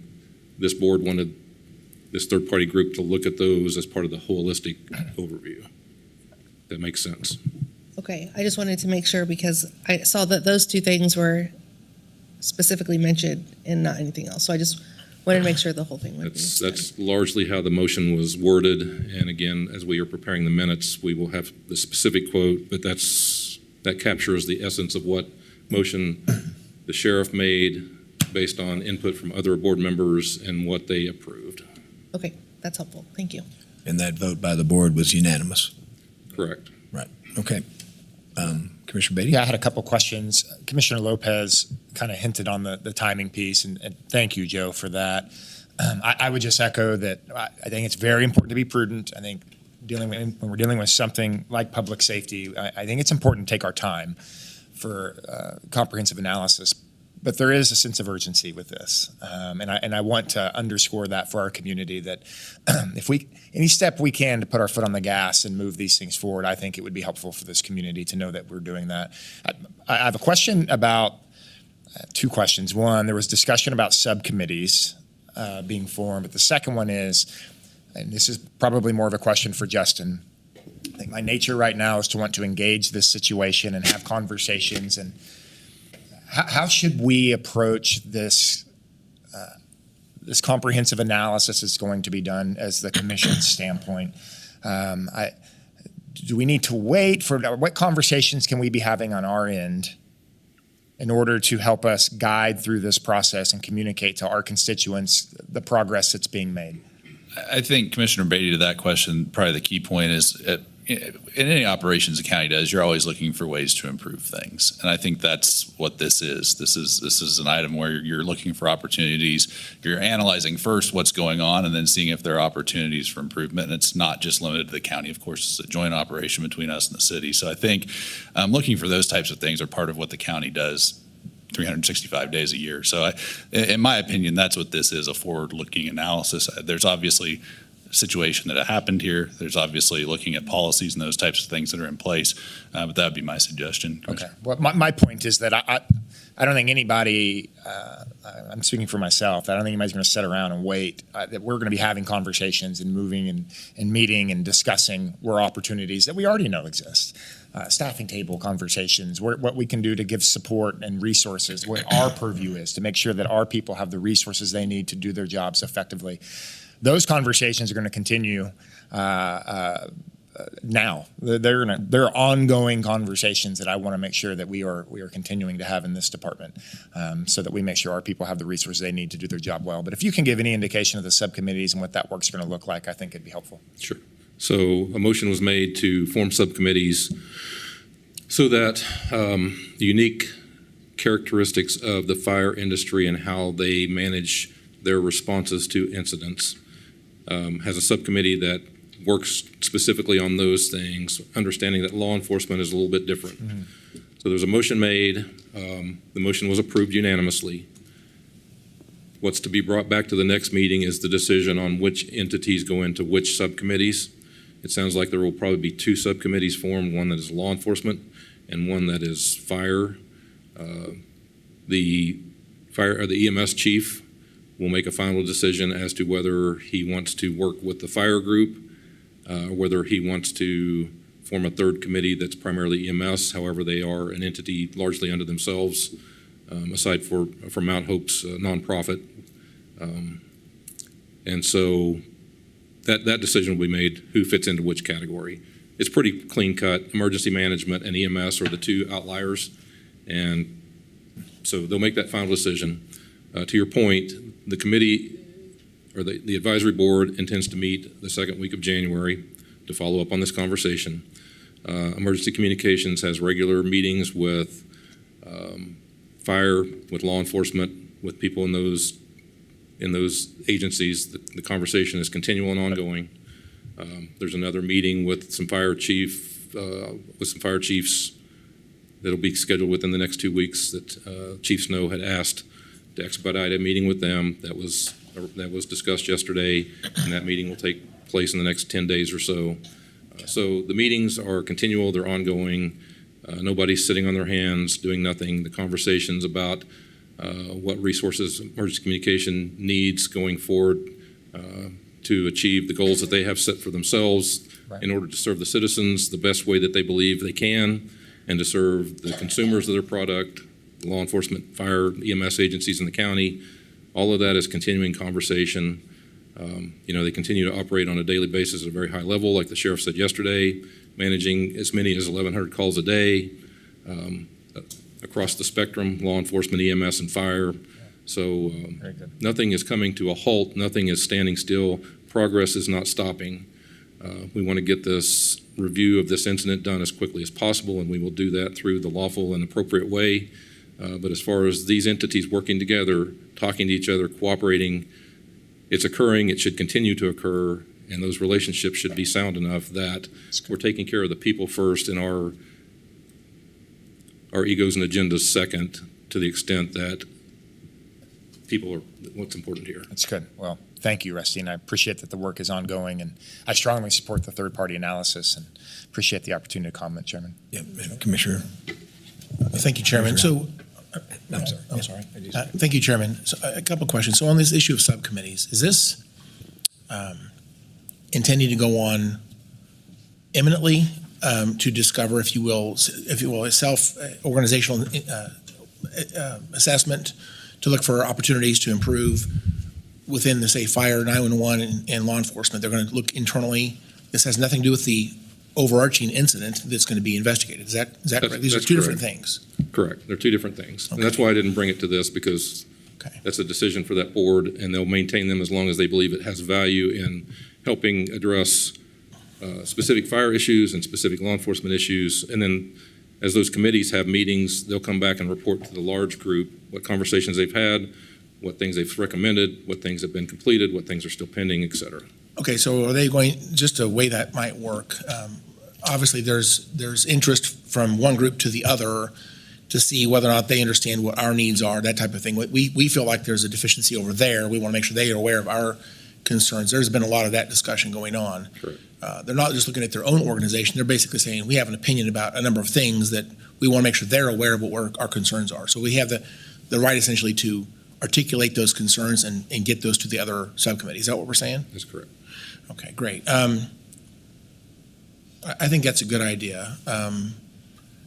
First thing they ought to do is look at interorganizational, opportunities, anything that they can discover through their own expertise and skill set, protocols, review what they do, make sure that they're doing things the best they can, but also be invited to, make observations, if you will, of deficiencies elsewhere in the public safety system. So that would all be welcome. Let me just give you a couple of things. I've been doing a lot of digging on some of this stuff, and some of the things are just very simple questions. For example, when you look at data from fire versus data from 911 versus data from phone call, I'm discovering apparently there's different timestamps for the same event. Like when did the call come in, or when did the call end, or whatever. It's apparent to me, or when did the first unit arrive. It's apparent to me there's different timestamps for some reason. And one of my very first questions is, are we even using the same time reference? That's a pretty basic question. I think there may be someone I'll be looking at that, but that goes across multiple agencies, fire, 911, EMS. Everyone has, if you will, logs, but are they using the same time reference? I'm not so sure that they are, because some of the stuff, when you calculate it within one department, you get different numbers, and if you go across and over and look at the data from both sides, you actually get different numbers. And so I just think that's very curious. I come from a test world where everything is synchronized. In the airplane world, we do testing. Everybody is on the same time standard. I don't care if you on the other side of the planet, we're using the same time standard. So question is, are we doing that here? That's just a basic question. Another one is, I understand there is a medical antidote for smoke inhalation, but it wasn't available. That's a pretty basic question. If that's true, why not? And so I have that question. I understand that maybe there's been some concern as who's to pay for this because it's fairly expensive. Why? I want that question answered. I've got probably 50 questions like this. I want to get those questions answered sooner than later. I've dug into this so hard. It's my nature. I want to understand things, and I'm seeing things. I think it's low-hanging fruit. We don't need to wait. Again, if this investigation takes 6 months, for us to come back in 6 months and start to addressing these things, it's just a wasted opportunity. We want to analyze that and make sure we don't miss any opportunities. That's why the investigation needs to happen. But there's a lot of things we should be talking about before then. I mean, for example, is our staff level correct at the middle of the night? 4 o'clock in the morning was the staff levels what we want them to be. I understand that during the daytime, we have different duties for different people in the room. At this time of day, they get multitasked. They get more things they have to do, which again, one of the arguments I'm concerned about was the people involved in this particular incident. They're doing so many things. There's so many calls coming in. They have a lot of things they're trying to track mentally, and it's just not just doing one thing. They're doing lots of things. And again, so we hold them to this very, very high standard of perfection, when in reality they're doing so many things at one time. It might be again one of those things we don't want to see them miss a detail, but I can see how that might happen. So I have these questions. I don't want to wait until 6 months from now or whenever this is going to happen to get that type of question answered. Second of all, I'm aware, like the state school board, for example, has 10 members. There are benefits sometimes of having either a unanimous vote requirement or a even numbered board. Why is that? Because if we have two entities, city and county, we're both interested in this. If you have an even numbered board, someone's got to cross the line to create, if you will, a majority vote to go forward. I don't know that we do these odd numbered boards for a reason, because you always get to an answer. I would say if you don't have support from both sides to go forward, you shouldn't go forward. So having an even numbered board actually forces that issue. I wouldn't even mind necessarily a requirement that says they have to be unanimous in their decision on who they pick. I think that maybe we ought to consider that. A couple of other things. I want to make sure that we're clear that this report, when it comes back to us, I don't know when to say this, but it's my personal desire that whenever this report is made available, it comes out, they're done, they're handed back to the county or the city, that this is a publicly released report. We don't have the chance to filter it or review it ahead of the public. I want this to be a report that goes to everyone at the same time. And I want to make sure that's clear. That is my desire. I don't want to see something that's protected or filtered in, for certain people, and other people get to see the fullness of the report. In terms of being transparent and truthful and fact-based, I think that this entire report belongs in the public domain. So I don't know when to say that, but if there's any effort to not follow what I just said, I'm going to be very verbal on that aspect of this. And then I would say I want to make sure that we have an opportunity to share our concerns with the investigation team, whatever that happens to be. Because again, I've got 50 questions at least at this point. I've got data that I've collected. I've got concerns and questions. I want to make sure I have a chance to articulate my concerns and questions to the investigators to make sure we don't miss anything. Maybe I think of something that somebody else may not think of. We just need to make sure we have a chance to be interviewed, so make sure all of our concerns are part of this process. Okay. With that, I think I'm ready to move forward. Thank you. Okay. Thank you, Rusty, for this information and healthy discussion. I'm ready to make a motion. Can I just add one thing really quick? Sorry, thank you so much.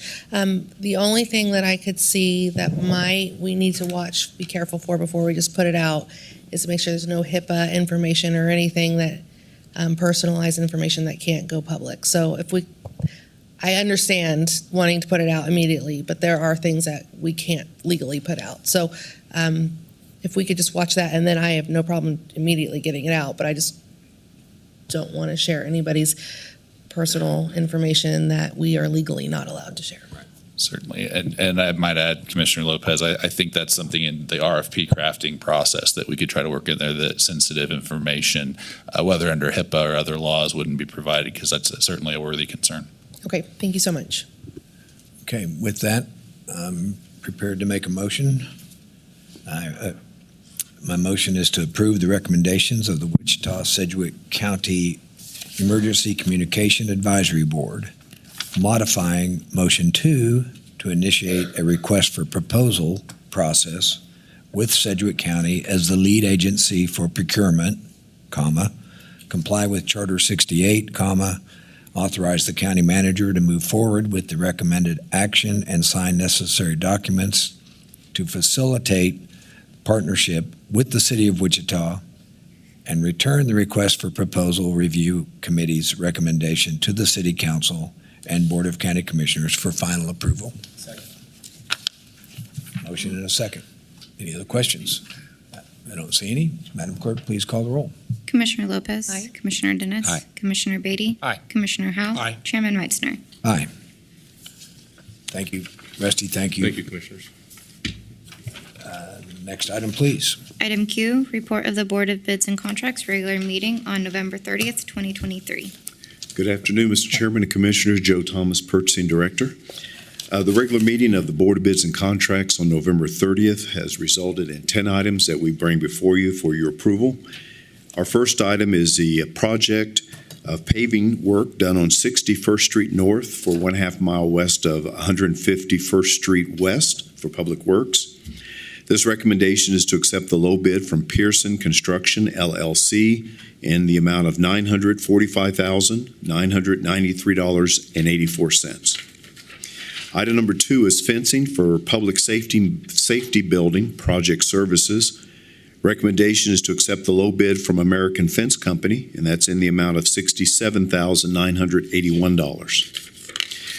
Item number 3, Sedgwick County Courthouse first floor judicial space remodel for project services and funded by the American Rescue Plan Act. This recommendation is to accept the low bid from Van Asdale Construction, LLC, in the amount of $282,000.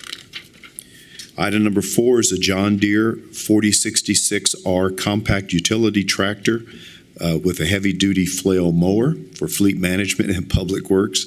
And this recommendation is to accept the quote from Deere & Company. It's based on the Sourcewell contract 082923-DAC in the amount of $69,229.78.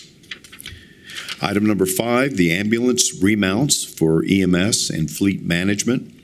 This recommendation is to utilize the HGAC buy contract number AM10-23 with American Response Vehicles and Northwestern Emergency Vehicles, and that's in the amount of $1,174,985. Item number 6, Merchant Services, Division of Finance.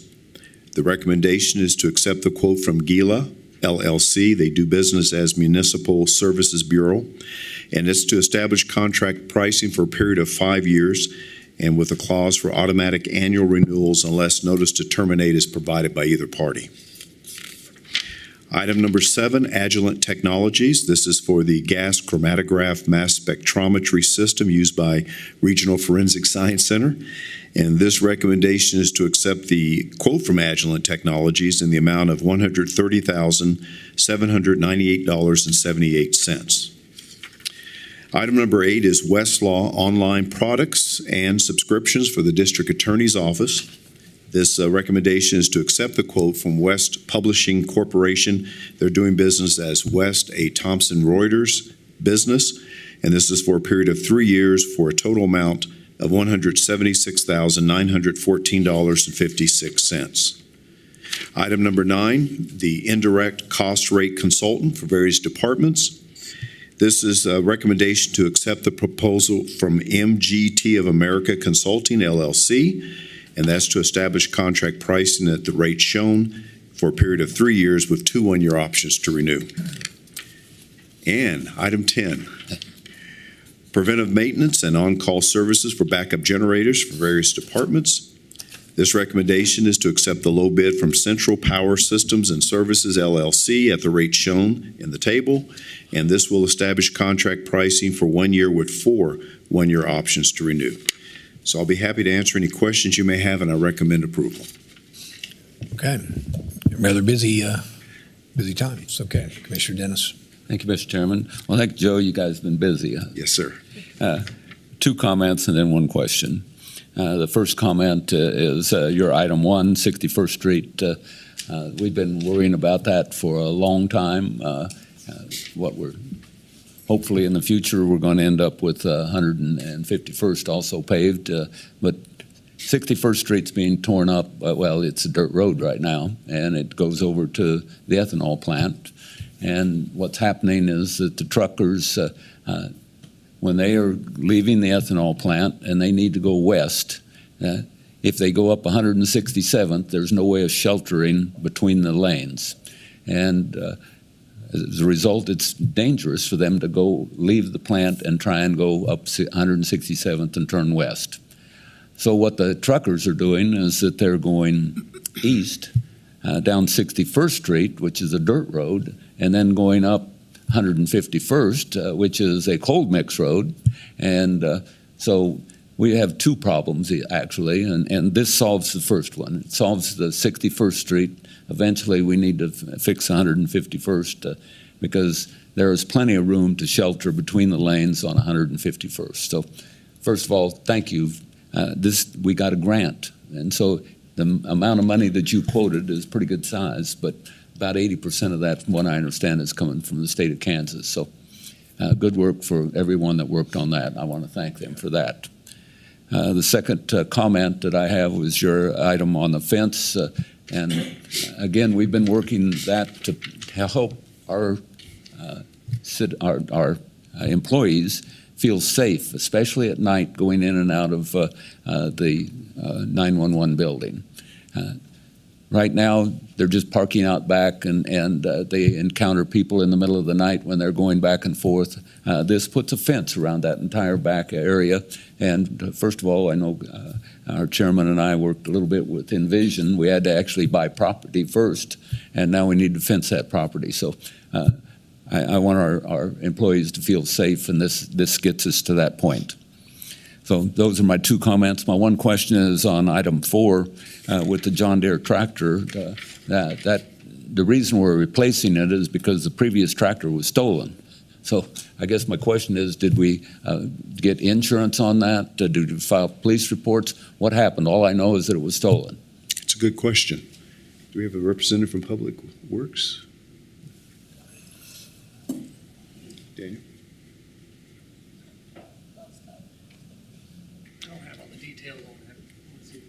Okay. We'll have Bo Bergeron come in from Fleet Management. Bergeron? Said his name wrong, didn't I? Bergeron. Sorry, Bo.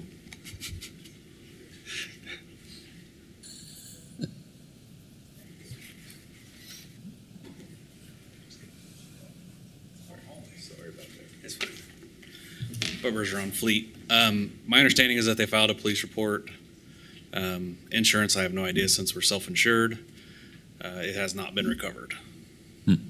So we're self-insured on something that's $69,000. Okay. They are looking at anti-theft devices for that type of thing. Okay. Is it normal process for Public Works to leave a vehicle like $69,000 vehicle parked on the side of a road unattended all night long? Yes. Do we need to review that, or I think they what do we need to do to prevent this from happening again? Because obviously it's an expensive tractor. That's a risk conversation that Risk and Public Works have been having. It's come up in a couple of the SARB that we've had. Okay. Well, I hope we don't see this on bid board in the future for more tractors that are parked alongside roads. Thank you. That's all my questions. Thank you. Okay. With any, you got a question? Okay. Commissioner Howell? Thank you, Mr. Chairman. I wish my light was working, but so I have to keep interrupting the chairman. I apologize for that. On item number 6 deals with the merchant services. And it says basically that we're just continuing what happened in 2018, but there are a couple things are different. Number one, this one doesn't have any expiration. This goes on forever, it looks like. So it just says it goes, we can renew it year after year, never has to come back to us again. Is that correct? There's an option to, yes, to automatically renew it, but of course that's reviewed before that auto renewal is enacted by the departments. And so this was negotiated, it looks like, back in 2018. Yes, sir, it You was. have a 2.19% for credit card and 1.79 for debit card. I don't know if that's competitive or not, but I'm just curious, have we given that thought to find out if that seems competitive? Do you have any comments from 3% is. any of the departments that utilize the services? Any comments? Brandy Bailey.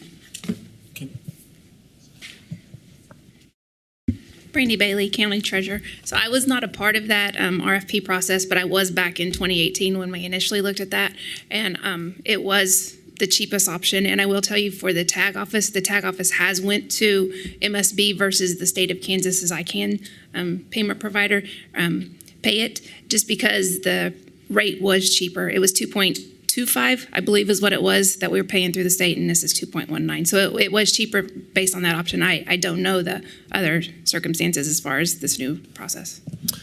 Vegler, our CFO, might want to say something here behind you.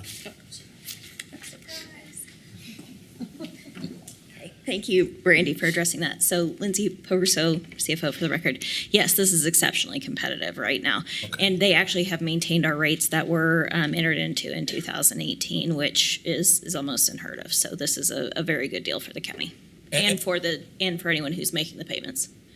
Very, very good. And I vaguely remember that I thought we had an option on debit card transactions to do a flat fee versus a percentage. That was when it was the county that was providing that. Now that it is the MSB that's actually levying those, we're not collecting those dollars. There are some different rules that are in effect now, and we can clarify those for you. Okay. I don't recall what those differences are between the rates off the top of my head. Okay. Well, I trust your wisdom that this is a great rate, so I'll not worry about it. Thank you. Thank you, Chairman. Okay. Thank you. That comes from our AAA rated leadership. Okay. Team effort, sir. I'll make a motion to approve the recommendations of the Board of Bids and Contracts. Second. Any other comments? Being none, Madam Clerk, please call the roll. Commissioner Lopez. Aye. Commissioner Dennis. Aye. Commissioner Brady. Aye. Commissioner Howell. Aye. Chairman Meitzner. Aye. Thank you, Commissioners. Thanks, Joe, for all the work. Next item, please. Consent agenda. Good afternoon, Commissioners. Tom Stolz, County Manager. Recommend approval of consent items R through double letter AM this morning. All right. Commissioner Dennis. Thank you, Mr. Chairman. I'd like to actually talk about item Victor and whiskey. So I move that we approve item Romeo through Alpha Mike with the exception of Victor and whiskey. Okay, so there's a motion, and I'll second that. Motion and a second for all. Made the motion. Okay. I'd like to, I would agree to support that motion. I'd like to add item zebra to that as well. Thank you. I'll amend the motion to include item Z as in Zulu. Okay, so there's a motion on the floor. I will second that for consent items R through AM, with the exception of V, Victor, W, and Z. Okay, Madam Clerk, please call the roll. Commissioner Lopez. Aye. Commissioner Dennis. Aye. Commissioner Beatty. Aye. Commissioner Howell. Aye. Chairman Meitzner. Aye. Okay. Commissioner Dennis. Thank you, Mr. Chairman. Well, first of all, on item V as in Victor, I just want to make it public that is a great project. We've been pushing for that for a long time because right now, if you look at on 167th Street, where the Goddard School District has a high school, middle school, elementary schools, all located along 167th, and we have kids that are walking from Goddard. We got kids that are walking from Wichita down Maple, and then going down 167th to get to that school. They have to walk in the ditches because there are no sidewalks. So we've got kids walking in ditches along major roads, and that is totally unsafe. We've been working with WAMPO to get this sidewalk put in. It's a great project. I sincerely thank everyone that's been involved with our public works with WAMPO at Sedgwick County that have been pushing this to get this. So I'm excited that that's on our consent agenda today to approve that sidewalk. So that's just my comment. Okay. You want to make a motion to approve item V? I move that we approve item Victor. I will second that. Comment from Commissioner Howell. Thank you, Mr. Chairman. I am supportive of item Victor, no problem. I just wanted to make a point that this problem actually has been highlighted as if it's really unique. And I would just say that I have 3 schools in my district I'm aware of that have this same problem. In fact, I met with USD 259 Superintendent Kelly Bielefeld just last week. We had a really great discussion. And they are interested in, if you identify schools within 259 that are lacking crosswalks and sidewalks, such that they have to bus the children to the schools short distances because it's an unsafe situation. And that, of course, costs taxpayer money. It's hard to find bus drivers. It's a lot of equipment. There's a tremendous cost involved in busing children, especially if they're not that far from the school. And so I encouraged him, and I would love to see the county partner with the school district and possibly with the city, but let's identify other schools that have the same problem. And then I'd like to develop, if you will, a plan, maybe talk to the state of Kansas, but let's develop, if you will, a plan on how to address this. Because ultimately, you'll save taxpayer money if you have crosswalks and sidewalks where you're currently busing children. We actually had one of our children hit by one of our schools not long after it opened because they were walking in the street to get to the school. We also have children walking in the very steep ditches, walking from their homes essentially a quarter mile to the school. And there seems to be no remedy to that right now. So we're just living with it, and it's not a good situation. We actually need to be aware of that, identify the problem, and start to develop a solution. So again, I support this wholeheartedly. I just think the problem is much larger than this one school. Thank you, Chairman. Commissioner Dennis. Thank you. And to follow up with Commissioner Howell, WAMPO also has a $200,000 study in place right now to study that exact thing. I was a little concerned with it initially because $200,000 was just going to study and not solve anything, but they convinced me that we need to study first so that we can start figuring out what we can do through WAMPO and other organizations to start paving some of these sidewalks. So it is something that we're addressing. I just wanted the public to know that we're not overlooking it. There is a study in place. Thank you. Maybe Superintendent Kelly needs to know that that's an ongoing study. Yes. Okay. Thank you. Commissioner Lopez. Is that study for all of Sedgwick County? Because we have an issue in Hayesville as well that we've been working through with the school district and the city of Hayesville and our public works, and it's even has to bring in the city of Wichita Public Works too. So it is kind of complex because of just locations and who takes care of roads and all of that. So is that going to include outside of 259 or is that just 259? Right now, they're just identifying a couple of the schools, but believe it or not, $200,000 to me is a heck of a lot of money, but to do a study, it doesn't get us very far. So we're going to have to expand it if we can get Is it in the WAMPO region, though? Hayesville would be in the WAPO region. They're in the region, but they're only looking at like 5 or 6 schools for this $200,000. Safe So school. it would be nice if we could expand that to more schools. Yeah. All right. Okay. So, This is Daniel Schran with Sedgwick County Public Works. So Sedgwick County Public Works was sought out by the Hayesville Public Schools, and so we partnered with them on a portion of applying for our Safe Routes to School grant. So we do have that on our end, and then I think there's another application that USD 259, and there was a number of applications that went in, but ours specifically was partnered with Hayesville. okay, thanks. Helpful information. All right, there's a motion and a second for item V. Any other comments? Madam Clerk, please call the roll. Commissioner Lopez. Aye. Commissioner Dennis. Aye. Commissioner Beatty. Aye. Commissioner Howell. Aye. Chairman Meitzner. Aye. Thank you. Okay, next item's W. Thank you. And my only question that I have on that is that there's a lot in our backup material about item W, but I can't, it tells me what the cost is per hour and so forth, but it doesn't tell me what the increase was, or if there was an increase, or what the total cost is for KPTS for next year based on this contract. And so it could be hundreds of $1,000s, or it could be no increase. I don't know. Looking at Nicole, do you know KPTS rates?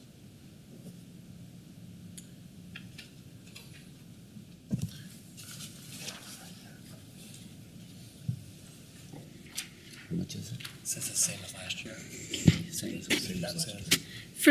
Sorry. Commissioner Dennis wanted to know the comparative KPTS rates going forward versus historical. Nicole Gibbs, Strategic Communications. What I can tell you is that I do know that the rates from last year to this coming contract are not changing. We average about $80,000 a year that we spend with KPTS for broadcasting and support. And Commissioner Howell, you found something? I just want to say in the backup material, it says, on my hard copy paper here, it says the KPTS provides live television coverage.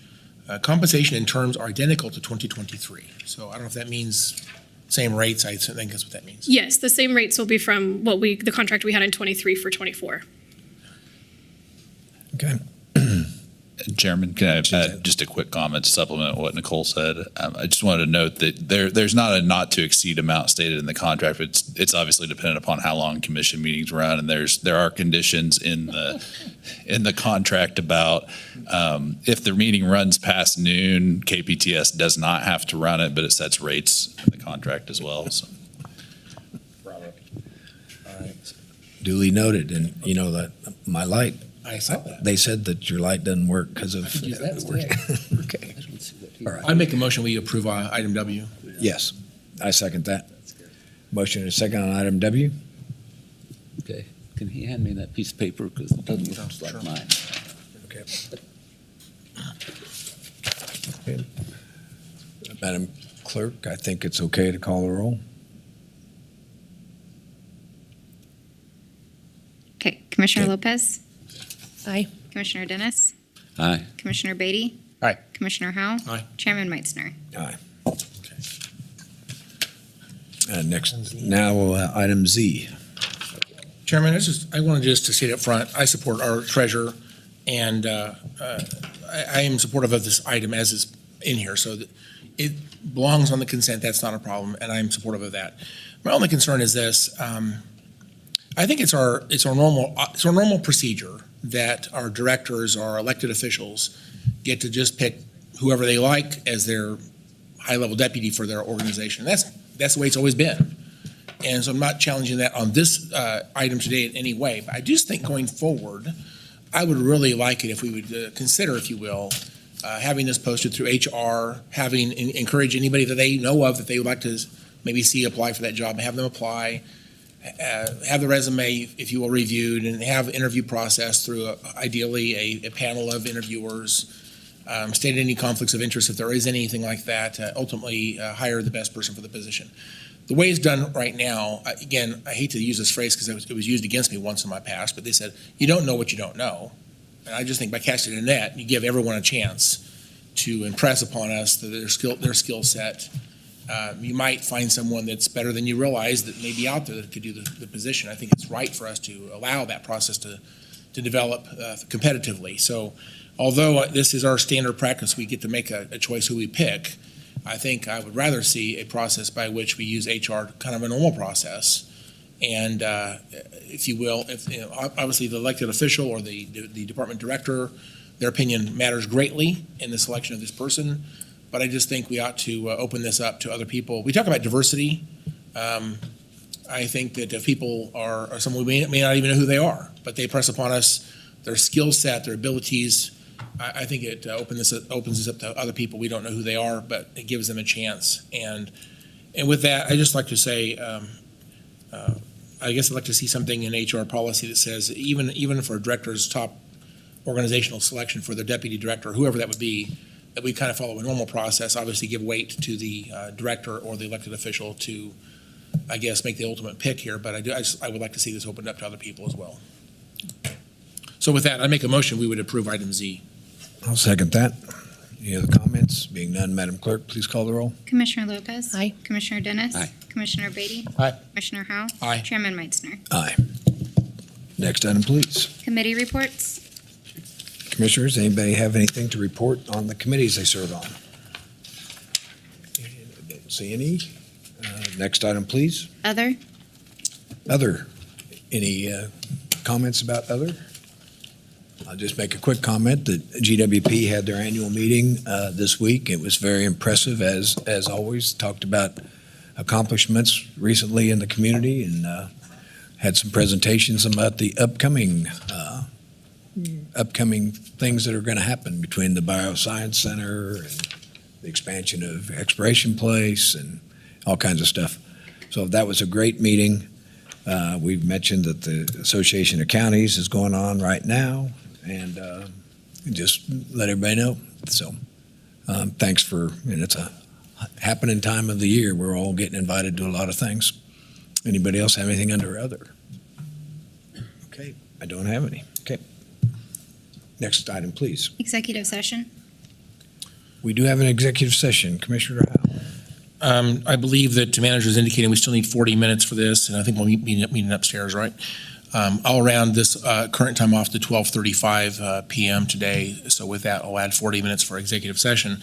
Mr. Chairman, I move that the Board of County Commissioners recess into executive session for 40 minutes until 1:15 p.m.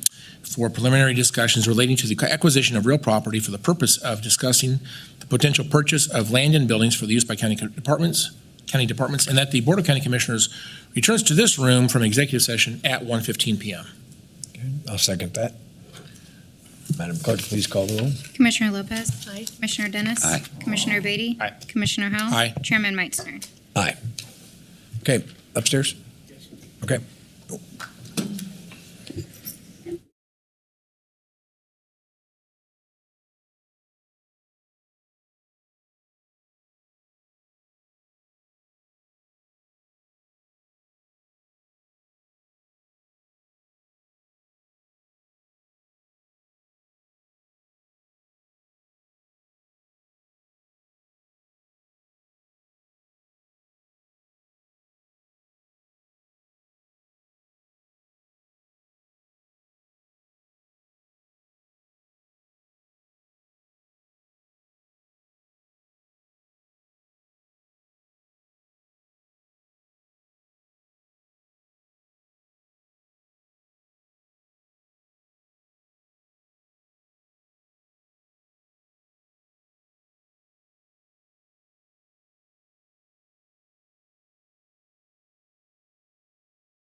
Test, test, test.